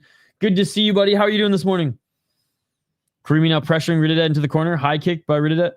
High kick by Karimi. Neither of them land clean. 15 seconds. Because there's not much going on. Low kick by Rittidet. Left and a right by Karimi. Finally some action by Karimi. Honestly, man, I call exactly what I see. It's just been low kicks. Left hand by Karimi, and that is it. So, you don't know what the fuck you're talking about. Yeah, first round, not a lot going on. Mostly just low kicks and body kicks by Rittidet. Karimi checking them more towards the end. Finally pressured Rittidet into the corner and landed some shots. But yeah, not a lot going on. So not a lot to comment, Mr. Smart Guy. How you doing, by the way?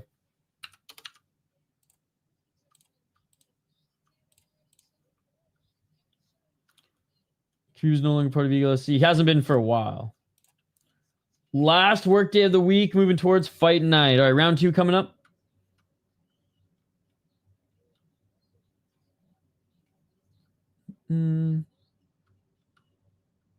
Yeah, that's crazy.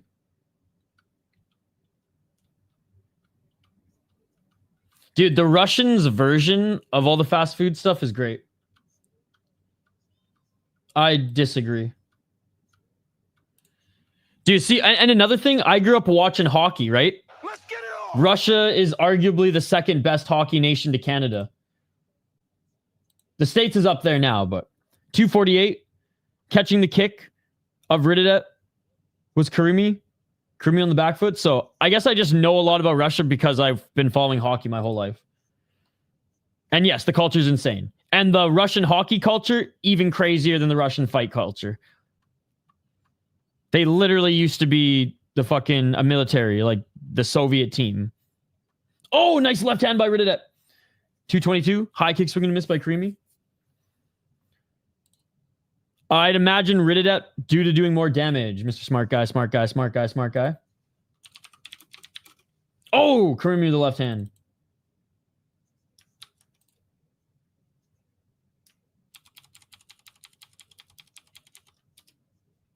Two minutes. Field hockey. 156. Not ice hockey.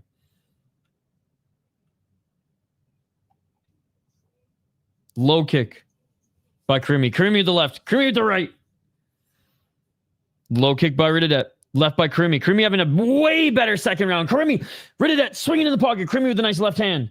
Oh, nice right elbow by Karimi. Another right elbow by Karimi. Rittidet with the right. Karimi swing with the left hand. Doesn't tag him clean. 127.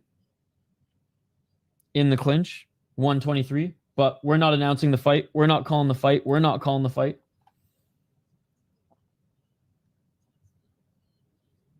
$114.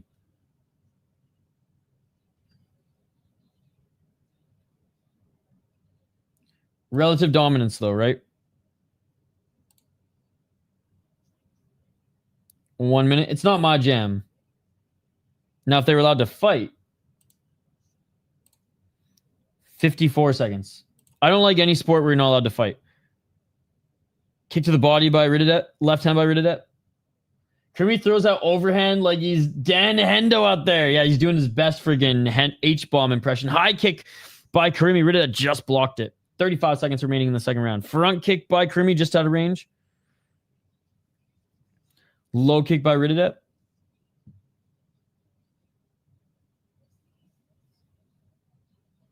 Rittidet with a couple teeps. Karimi pressuring him into the ropes. Left or right. Miss by Karimi. Definitely a Karimi round. Left hand by Karimi again. Another left by Karimi. They're back at center. Low kick by Rittidet. And Karimi catching the low kick. Just throwing left hands at Rittidet. And that is it for the second round. So basically, Karimi has adjusted. His leg is fucked. His leg looks like hamburger helper. It's fucked. But he's doing a great job of catching and anticipating the low kicks and punishing Rittidet as a result. All right, third and final round. I think having Ilya Murab is Pantoja Shevchenko, Harrison, even Nunes. Aspinall Pereira all the same time is crazy, and that's just champs. Absolutely, but you could say that same thing about the Strikeforce era champs. Like, again, MMA has evolved, so like, yeah, the fighters are definitely more complete in this age than even a decade ago. But like, dude, the Strikeforce, when UFC acquired Strikeforce, it was stupid. It was stupid. And even some of the top Strikeforce guys didn't even pan out. Due to like Mayhem probably could have been not a champion, but like up there for a while if he didn't have his own issues as well outside the cage. All right, round 3. Great at tennis too. Pretty sure they had both ATP and WTA #1 players a couple years ago, and that always comes across as a bit of a wealthy person sport. True. 237. Walking forward is Rittidet. Oh, Karimi's cut. Nasty cut. Karimi, forehead, cut, leaking like a stuffed pig. And Rittidet, he smells blood literally, and he's going in for the kill.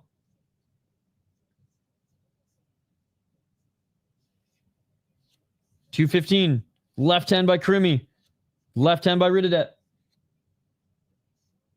Probably 135. 203. I know. I just snort MSG now. 155. Karimi trying to be more aggressive here. He's got 2 more minutes to do so, but that cut. Dude, Mayhem was so fucking popular. It's wild how, yes, a lot of fighters are now big, but social media inflates the popular. Exactly. He was big without social media. Same with Chuck Liddell. And they're going to take a look at the cut. Yo, if the doctor didn't stop that MMA fight, there's no way they're stopping this one. Yeah, I haven't drank milk in a long time. I only really use it if I make if I'm baking something or if I'm making like homemade mac and cheese. The sugar in milk always makes my fucking skin break out. I have to go get Farm Fresh to just drink it. 128. Left to the body by Rittidet. Left hand by Karimi. It's like the only 2 times I buy milk is usually for like, yeah, mac and cheese, or when I do eggnog and rum, and I'll dilute the eggnog a little bit with some like homo-ass milk, Vladdy style. 107. That you are denial. That is my superstition. 58 seconds.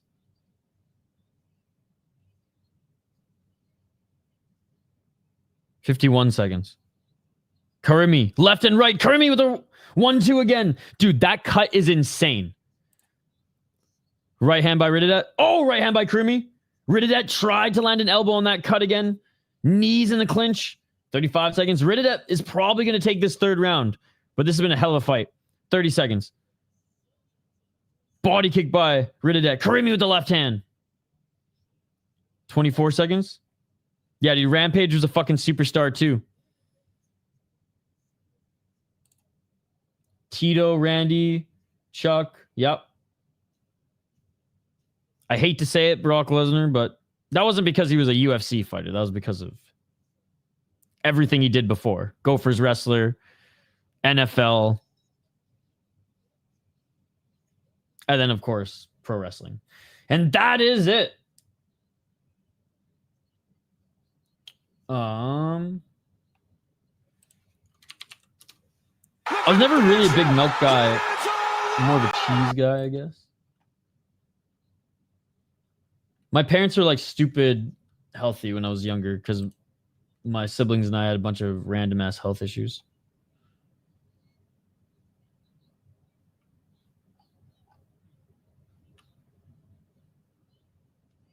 Wait, what is this other shit that you sent me?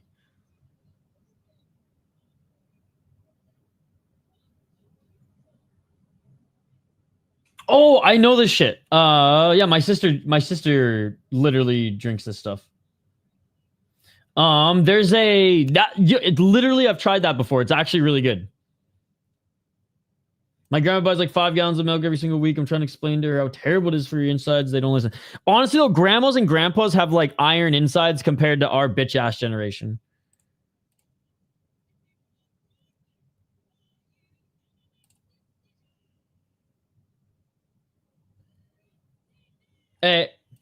Rittidet won, and I think it was the right decision. I think it was the right decision. Oh, okay. You were telling me that. You were telling me about that.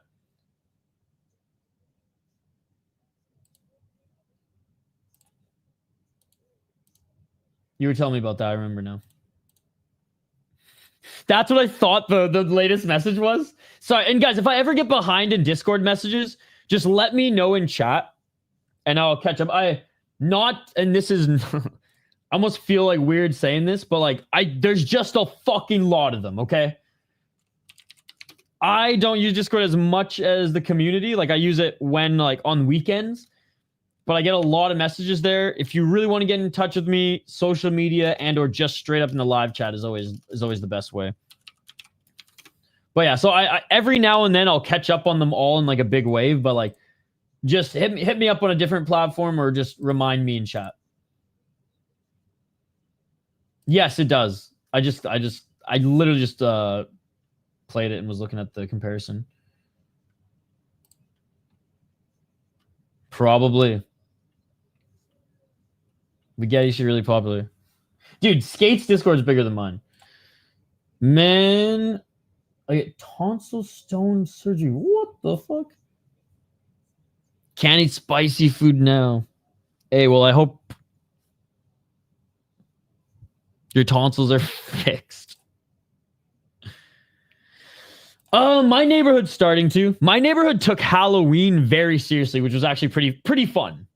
It became a pretty festive October. But yeah, no, the neighbors are putting them up. I don't got a tree up or anything yet, but I got I'll bring over my one Christmas ornament that I always feature on stream.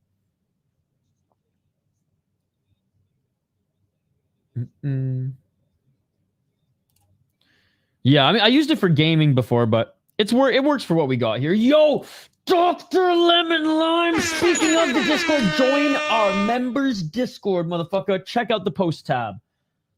Yo, shout out to Dr. Lemon Lime. Oh, yes. That is, dude, that's why if anybody in my chat says, hey, share us the link in Telegram, I don't even just ignore them. I block them. Those fucking PDF files. If there's anything I learned from watching Skeet Hansen,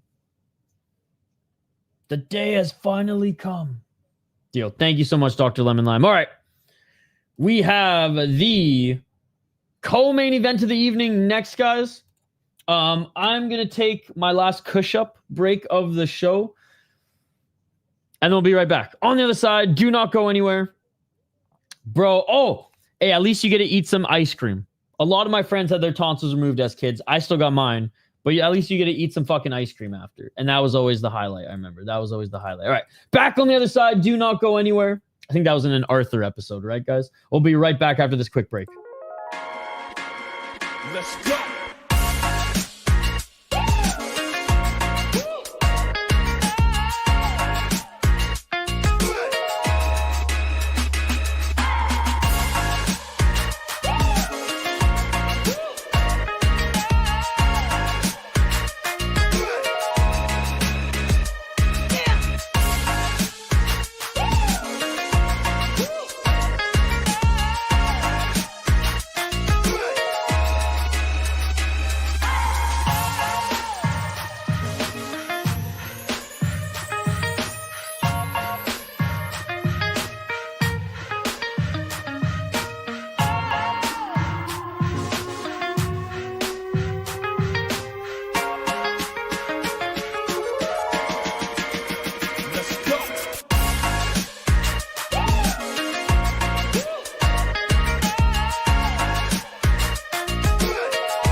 Let's go.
Let's go.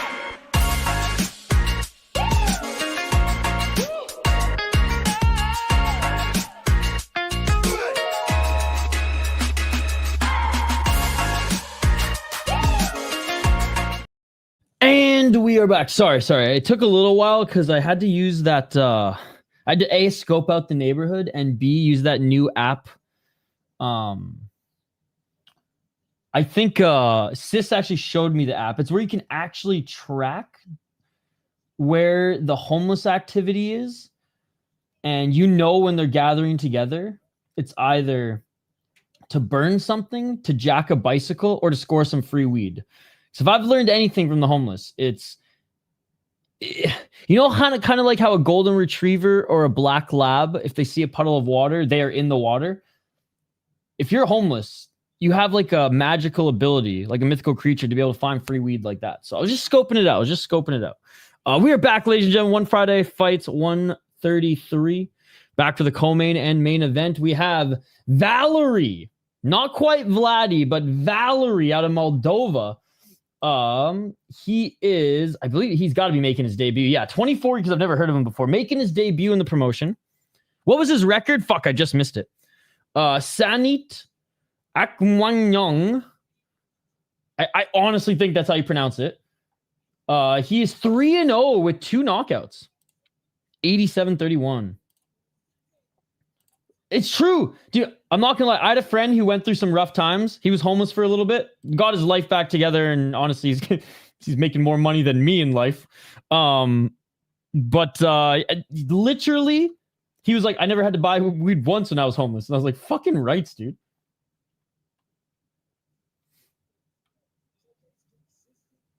Wait, what?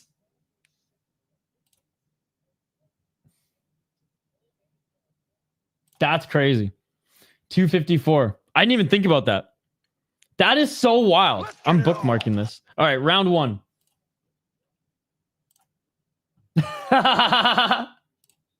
Yo, look up East Hastings, Vancouver, British Columbia. It's a zombie apocalypse, man. That road is just contained. The cops just hover around it and just keep it contained. It's so nuts. When I was in high school, we used to go to shows in Vancouver, hockey games, drink some beers, and do the Hastings run. And basically it was, if you were alive by the end of the run, you won. 213. He does kind of look like Patty. He does kind of look like, who's the Kazakhstan fighter who lost all those fucking split decisions in the UFC, which are all now rigged 100%. Zumagulov. 2 minutes low kick by Valerii. That makes sense. 151.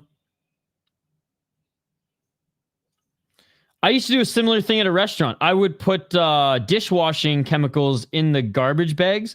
So when the crows got to the garbage bags and fucked up the whole yard that I had to clean up, I cleaned up crows instead one day. How you like that, bitch? Although those crows are smart, all their brothers and sisters gathered around for their fallen brothers and sisters and fucked with me for like 2 days after. 122. I honestly thought it was like some bad omen shit. And it probably was. Yeah. It's nuts. Right? Low kick by Saint. Body kick by Saint. One. Again, battle the kicks here, walking forward. Valerie with a nice right hand. Valerie with the left. Valerie with the tie clinch knee.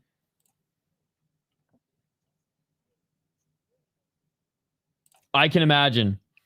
I gotta hit up Texas, man. I have 2 cousins, or I have 2 aunts who live in Texas and 4 cousins. 2 in Houston, 2 in Dallas. 43 seconds. I was 16, guys. 35 seconds. I was sick because I was like the dishwasher. Low kick by Valerie. Valerie with the right elbow. Valerie with the left hand. Look at the left arm of Valerie blocking those high kicks. It completely bruised. Walk-in elbow by Saint, but a swing and a miss. I was sick of them getting into the garbage, even though it was locked up because it was overflowed, or to the neighbor's garbage, and I fucking clean up all that shit. So I was like, I'm going to get these crows back. And I got them back. There was probably like 20 of them. Oh, big right hand by Valerie knocks down Saint. That's the knockdown of the round. A murder, yes, and I thought they were going to murder me. I would judge me. It's pretty fucked up. All right, that is it for the first round, and that's going to go to Valerie. I learned my lesson, dude. Like I said, their brothers and sisters were hovering for the next few days. It was fucked. Yo, PETA's like knocking on my door right now. Marijuana industry's crazy. Tell you over 20 different stories. I had some drive their car through the front door, try to rob them in the middle of the night, and they can't put it on the news because they said if they put it on the news, it'll encourage more people to do it. Yeah, in Canada, all the like no cash is on site. Nothing. Like there's an ATM, but have fun breaking into an ATM Trailer Park Boys style.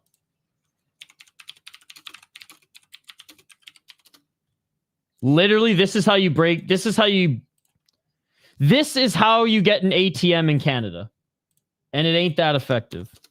Oh, fuck it. I'll show it after the round. But I have it queued up. All right, round 2. Let's get it on. I have literally the clip ready to go, so you guys will love this. 254. Oh, nice right and left to the body. High kick by Saint, swing and a miss. Dude, Valerie's composed.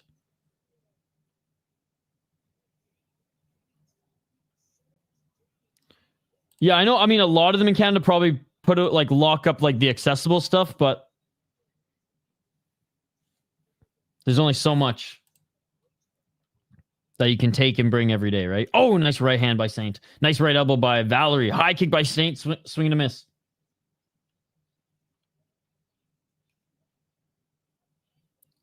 $113.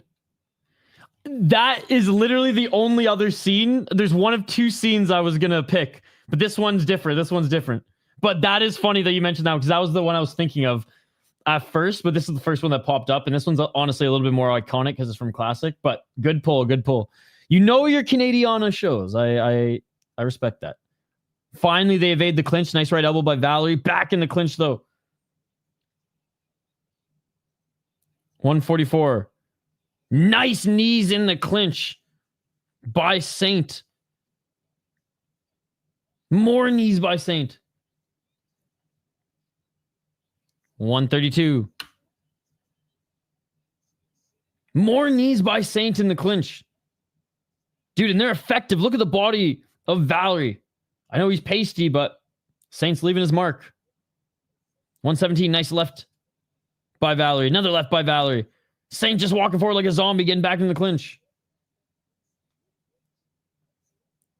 107. Ref separates. 1 minute. Left to the body by Valerie. Tie clinch knee by Saint. Left to the body by Valerie. Another knee by Saint. It's like the battle of the knees versus the hooks. No, it's not good at all. So he was accused of that in the past, and it turned out not to be true.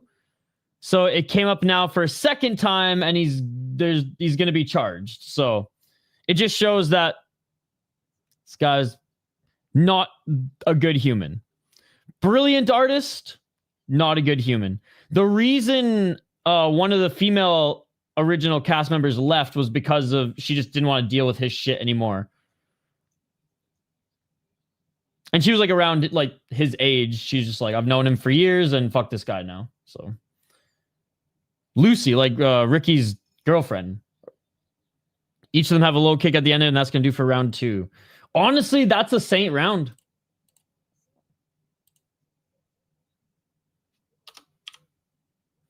Like, accused a lot, never found guilty, then I guess 3rd time's a charm, and 3 strikes, you're out.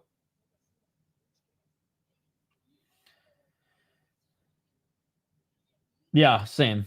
Like I said, artist. Fucking, he was one of the creators of that show. And the other 2 guys are very much don't even really party, and family guys, business owners. Couldn't out of the loop on it, but I just know he said he used to go drink it sometimes. I think it was like the Bubbles Mansion or something like that. I know, Mr. C is disappointing. Exactly. Well, and then the 3rd time he, you know. And like, if you're castmates and like friends you grew up with in small town and made this show together, like leave because quote unquote you're a piece of shit, then yeah. Can't defend that shit, so. Seems like a piece of shit, and yeah, we'll see how it all plays out. 225. Yeah, he left. Like, he's no longer part, like, stepped down in his role in production and stuff like that. And they have a season dropping literally in like a week. So this is like Dana White slapping his wife before fucking slap fighting. Some trailer trash ass shit. 211. Yo, what's up, Terrence? First round, 10-8 for Valerie. Second round, I think 10-9 for Saint. Left hand by Valerie. 2 minutes on the clock.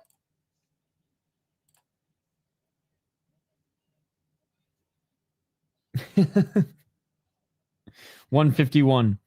Left hand. I mean, you'd think it'd be like Cyrus, though. That's gambling, baby. Right elbow by Saint. Spinning elbow by Saint. Continuing to walk forward as he eats these shots is Valerie. The haircut bro is savage. The Moldovan. Oh! Another knockdown by Valerie! Another knockdown by Valerie. It is all over. It is all over. The Patty Pimblett of Moldova. The Zumagulov of Moldova. The Anpo of Moldova.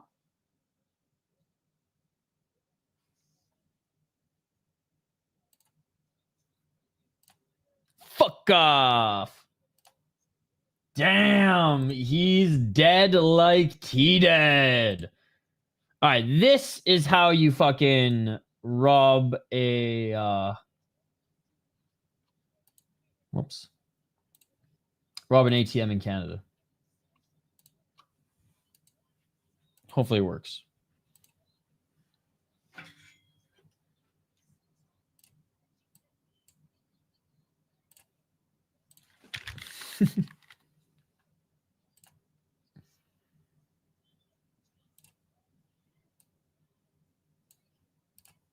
My name's Ricky. I'm from the Sunnyvale Trailer Park, and I'm robbing your store. I'm tearing this bank machine right the fuck out of here, so hope you enjoy this. Who the fuck are you talking to, Ricky? You guys fucking stupid. Look, you're on camera. 3 fucking cameras in here, you idiots. Now get out.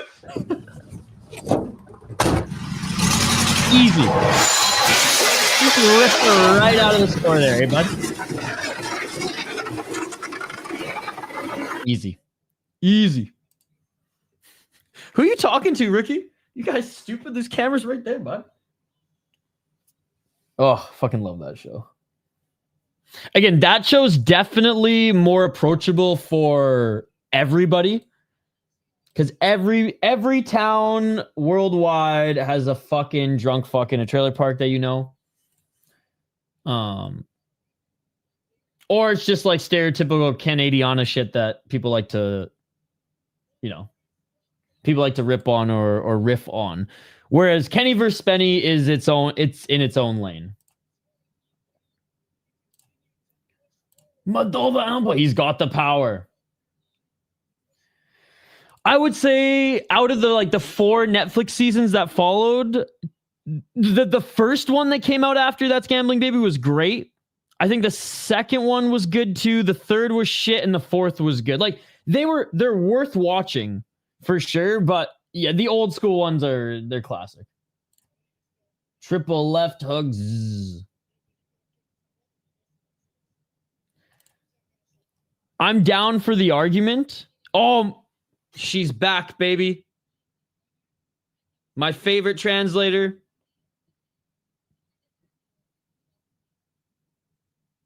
I swear, she translates one by day, ring card girl for KSW by night. Right? For me, and I'm used to arguing Canadians, because Canadians are like, Trailer Park Boys, and I'm like, man, there's definitely nothing like Trailer Park Boys out there, but it's still a story at the end of the day where, oh, he got the bonus, he got some bot. But Kenny versus Spenny, there's just never going to be anything like that again. And the fact that was allowed on TV was insane. And I just think Kenny Hotz, he's not a character. He's a real guy. And he is like, I've met him. He is like that. So, Patty Pimblett. Yeah, I read that. There she is. Whoa, put that away, Isha. Oh. He can fucking speak English too, which is hilarious. There's 2 translators there. Honestly, both baddies, if we're being honest. But Miss Russia.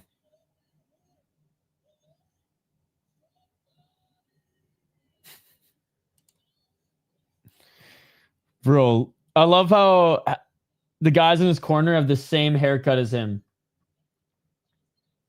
I love how the guys in his corner have the same haircut as him. That is amazing.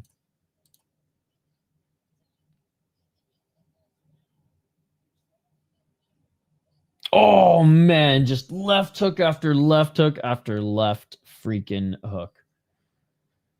Guys, we have made it to the main event. And we got double dose of one this weekend, but not one Friday fights and then a fight night or a numbered card to follow it on the same day. No. We got to wait a little bit longer. But tomorrow, one championship, 173. Haven't had a numbered card in a while. It used to be like every week we had a numbered card. RIP to those days. All I know is you better call St. Paul's Steel because Vladimir's on his way to your house right now. He didn't find that funny. It's funny because like my friend on the podcast I do with none of my friends on the Minnesota Wild stuff, I guess other than Mateo, like know any of the city life lore, or none of them watch fights. Like, so whenever you come in and make those, my friend Brett always just looks at me, he's like, what the fuck is he talking about? I watched The Office for the first time in a decade, and I can't believe how many gay jokes and race jokes they had on national TV back in the 2000s. I'll say, yeah, The Office definitely pushed the boundaries and line a little bit as well. Not a little bit, a lot. The craziest thing in Kenny versus Spenny, I mean, not even the crazy. There's just so much shit that like Kenny did that. Again, I can't believe made it on TV too. Like the episode of who can, literally the title, chat, who can bone the most women, right? Like they, and I don't want to give it up, but like it's the most diabolical plan, like that a man can do to his friend. Obviously a good show, but it's just not comparable to Trailer Park Boys.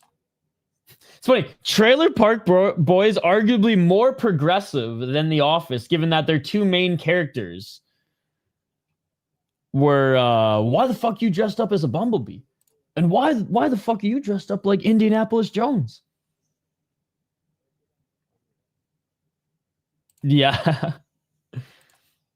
I almost got you to break last time. Dude, my buddy was sending me pictures of David Hasselhoff in a big V-neck, and I was dying the whole time. He even made an AI song about it. My buddy, because I was dying laughing on the stream.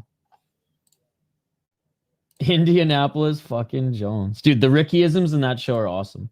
Like, Best Case Ontario is imprinted. I don't even know what the real saying is anymore. What's another one? I'm stretched out. ASAT.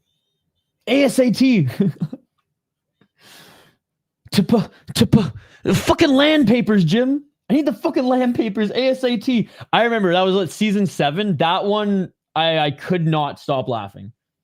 Couldn't say topography. I need the fucking land papers, Jim. One man's garbage and another person's good ungarbage. Oh, what was another good scene? When J-Rock owes Ricky like a few $1,000s when Ricky gets out of jail, and he goes to J-Rock's house and he has all the DJ equipment. And he's like, where's all my money, J-Rock? And it goes to just like the solo pen. He's like, I broke a couple records, smashed a couple things that you probably shouldn't have did. And then I said, fuck it, I'm just going to steal his dryer. Then the next scene's him just chucking the dryer out the window. It's like, psh, hauling it away in a fucking shopping cart. I feel like it relates to Bubbles a lot. Those are better times. TV and film will never be the same. And honestly, maybe that's the reason why I just don't watch movies and TV anymore. The last show that I watched through and thought was like one of the best shows I've ever seen was Better Call Saul. And I'm not even a big Breaking Bad guy. I think Breaking Bad, hot take, I think it's an excellent show. Don't get me wrong. And I love like the artsy way they filmed it and everything. And I think the story's great. But like, Better Call Saul was fucking awesome. And my favorite parts of that show weren't necessarily like the stuff that were prep and Breaking Bad. Although it definitely added to it. I mean, a lot of people were like, I don't know if you guys have read the book Ender's Game. There's a sequel called Ender's Shadow. And I always say, oh, Ender's Shadow is so much better than Ender's Game. But it's literally the same story, but through a different perspective, but through a different character's perspective and some other shit going on, like subplot. And some people say that to me. They're like, oh, the only reason you think that. And I was like, the last 2 or 3 seasons, sure. But the first 3, man. Gotta be honest. Take a couple Doritos shells and nacho hamburger cheese and sauce. Greatest nachos I remember. I sent you the video of them. Yep. I don't know if I would say that in chat that you relate to Bubbles. I might pat you for that. Well, no, relate to Bubbles the character, not Mike Smith. Mike Smith's a piece of shit. Bubbles just loves his kitties. All right. Main event time, chat. Pompet up against Gregor Tom. Gregor Tom. He's from Scotland, which has a good Muay Thai scene, and he beat and knocked out Taku Kondo, a Japanese fighter, back in May of 2024 and won championship. I'm sure he's fought on probably the regional scene or somewhere else between then, but yeah, hasn't fought in a while. Has not fought in a while. Over a year in the promotion, Small Gloves Muay Thai.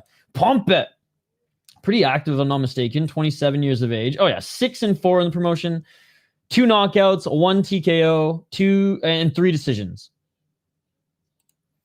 I mean, he's not a character, to be fair. Although, God, what would get him to the Greek, I will say. Now that's a mind fuck. He mind fucked everybody, dude. Which, like, that movie was way too much foreshadowing now that I think about it. Like, how many Jeffreys were passed around? Okay, I gotta stop. I love me some House. House was good. I crushed a lot of House. There's so much, though, Mr. Steam. Because the episodes were an hour long, I watched a lot of House in college. It came to a point where it's just like, enough's enough. Like, every episode at this point is kind of the same. I love the character. But you know what? I will be forever grateful. I am now a huge Hugh Laurie fan. I actually saw him in concert. He is an unbelievable jazz musician. And I've seen him in concert. It was unreal. So I'm more a fan of Stuart Little's dad, the musician, than House MD.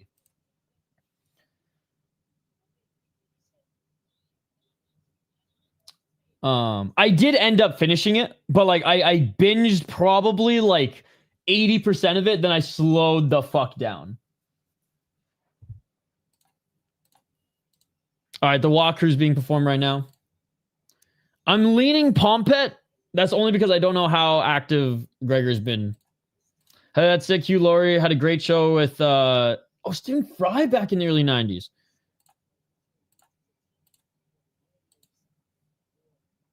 Oh, what's his song? Hold on. I went down. What the fuck is the song? Saint James Infirmary. Bro. Blues and jazz are my favorite genres of music too. It's just that's the fucking Souls music. Who the fuck made Stuart Little's car? Honda or fucking some Italian or Mini Cooper? Who fucking made Mini Cooper though? They're Italian, right?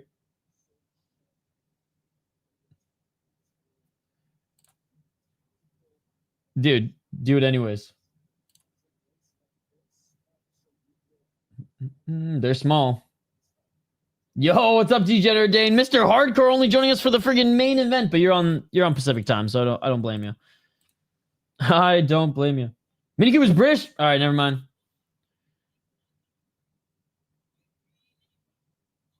You know why I said Italian? It's because fucking Italian job. That's why. Shout out to Ed Norton. Fair enough. All right, then you're not a casual. All right, so Gregor Tom has a record of 26-5. Some of those Chinese cars I have in Russia. Oh yeah, that's right. There's a few car companies in China that don't make cars for like the rest of the world.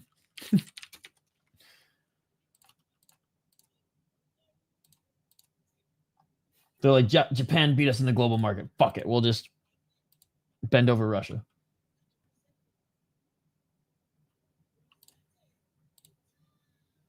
Yeah, it was good. I still, to this day, Ed Norton is still one of my favorite actors. And I wish I knew what movies he produced, because he produces a lot of indie movies, which Mr. C are probably more like our jam these days, because Hollywood and big, are they holding hands? This is a little weird. They're holding each other's fingers right now.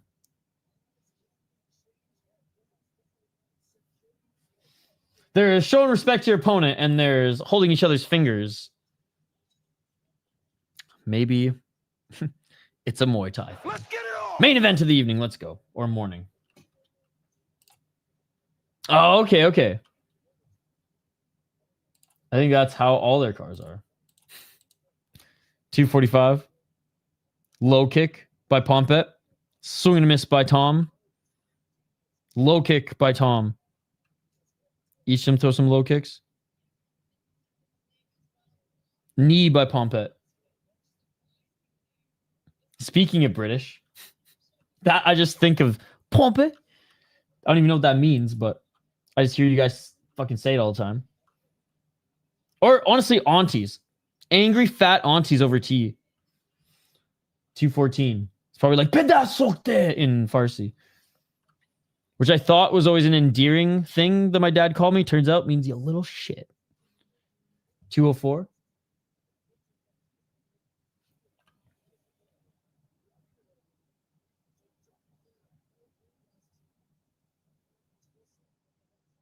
$152. Low kick by Thom. Left hand by Pompet. Right hand by Pompet. Low kick by Pompet. Dude, that's like the only fucking thing I can say in Farsi. That's why. 130. 9 minutes. Thai TV definitely missing this, right?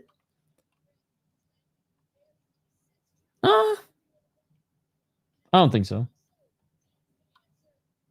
119. I know, I can't fucking roll my tongue or any of that shit. I can just talk fucking dirty Quebec French. Which, you know what? It's fun to swear in Quebecois. 105. Dostila tabarnak. 55 seconds.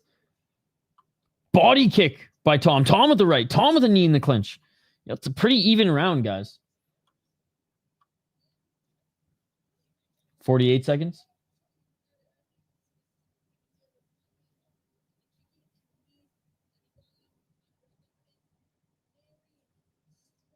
$35. Body kick again by Thom. Oh, nice left hook by Pompet. 28 seconds. Left by Thom. Right uppercut by Thom. Thom with the right elbow in the clinch. Another elbow by Thom, but Pompet with a knee in a right hand.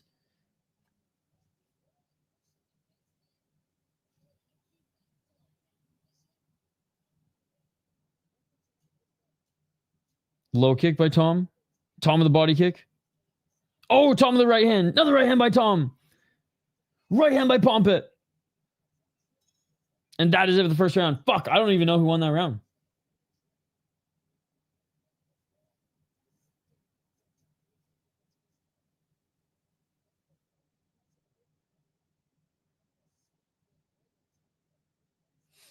All right, round 2.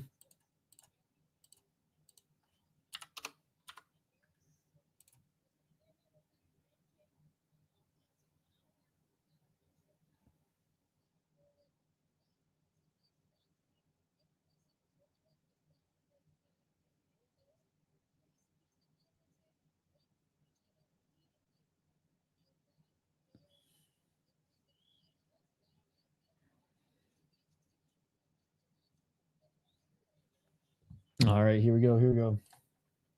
Sorry, guys. Client, I got to get 3 episodes, podcast episodes and video episodes out before 6 o'clock tonight. 6 or 7.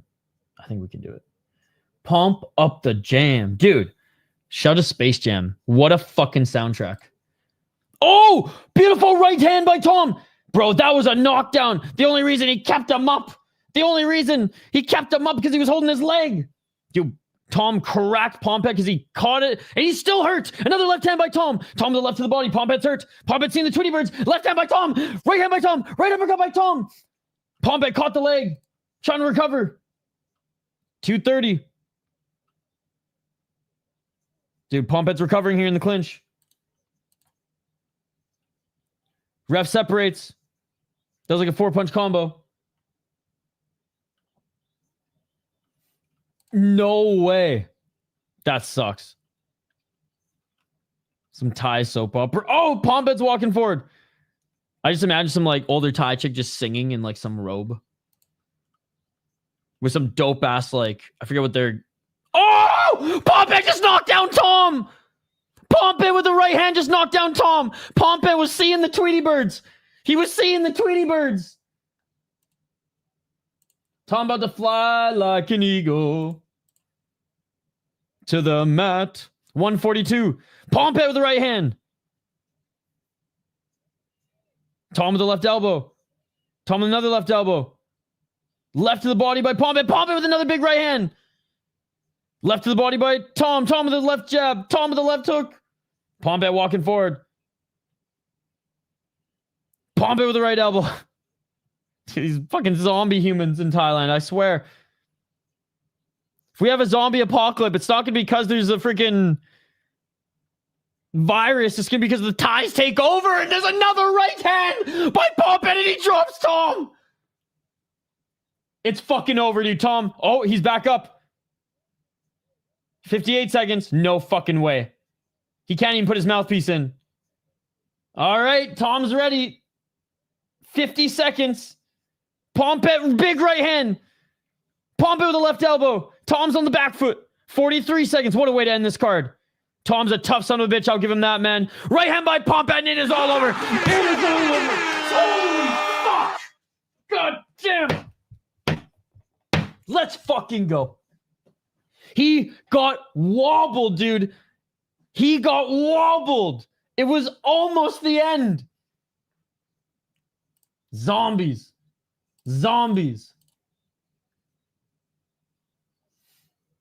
Pound of Gears has always been a good gym. They've always been a really good gym. They're doing so good. I should probably learn their real name, but Penalty Kickers is what I love. Wow. Thom was doing so well, and then Pompet summoned his Yuri Prohaska. Great fight indeed, guys. Great card this morning. The MMA fights set the bar so high that all the Muay Thai fights are like, fuck, man, we gotta be better than the MMA fights. Wow. That was awesome. I lost my shit there. Broke a sweat. Broke a fucking sweat.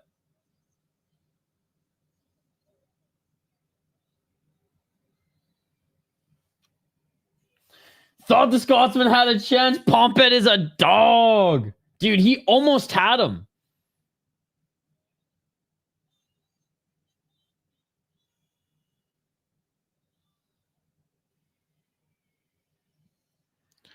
And Pompet wins this one. Yo, shout to West Indian Terrence, Mr. C, that's gambling, baby. Dr. Lemon Lime, who became a member. Idaho Skatesman, who donated 10 big ones, ladies and gentlemen. He's paying for the quick trip this weekend. Alina dropped by with a $2 donation as well. And the man, the myth, the legend, Jay Horrocks, who's literally put me on to so much great Asian MMA. If anything, I probably watch more than him these days. I got to post some more clips to the City Life Instagram. By the way, City Life Project doesn't have an Instagram account now. I'm literally just going to post highlights on that account. Like, maybe I'll post some, like, hey, if we have a big stream, or I think I'm just going to post highlights on that account. So every now and then, it's not going to be like every day. Maybe I should start scheduling them. I don't give a fuck about Instagram though, but I think it just every now and then when I have like an hour or two chunk of time, I'm just going to load up like 7 and then boom. You'll eventually just have a catalog you can scroll through.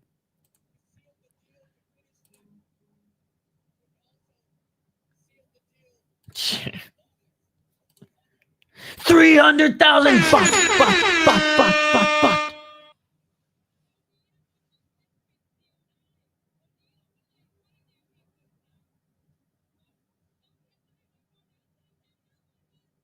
Let's go.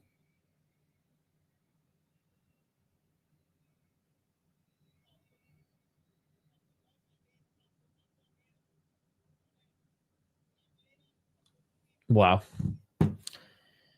Unreal. 10:30 a.m. Central. And we're already done one championship. I can get a bunch of work done today. Let's go, baby. Let's go. I know we always clown about it. It only being 10-10 would change my life in America. Imagine in Thailand. Thailand! Oh, no, for sure. For sure.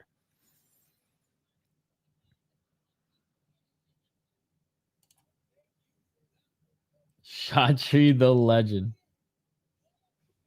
Emotional damage. Unreal. All right, guys, let's quickly go over some housekeeping notes, and then fuck, we gotta get back to work.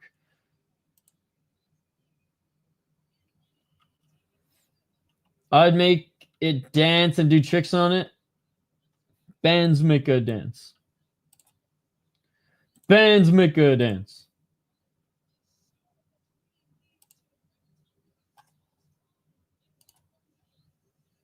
All right.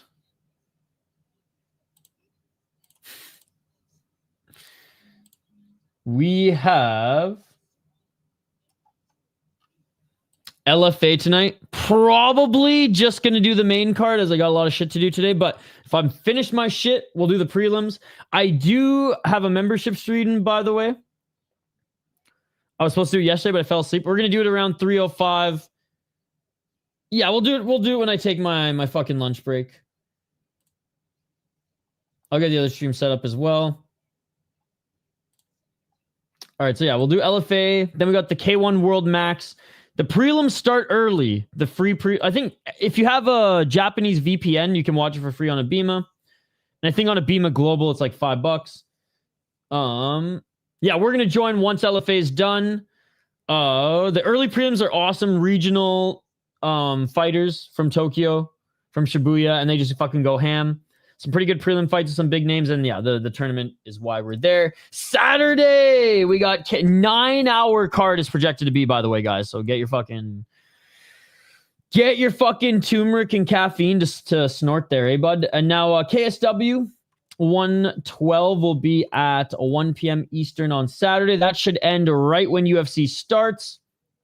And then right after UFC, we are going to go to one championship. Hate that there's a little overlap. Hopefully we get a lot of knockouts on the main card. Hopefully the only title fight that goes 5 rounds. Let's hope none of the title fights go 5 rounds. But we'll suffer through it together. Then we got one championship. And then I have no idea where the fuck to watch this.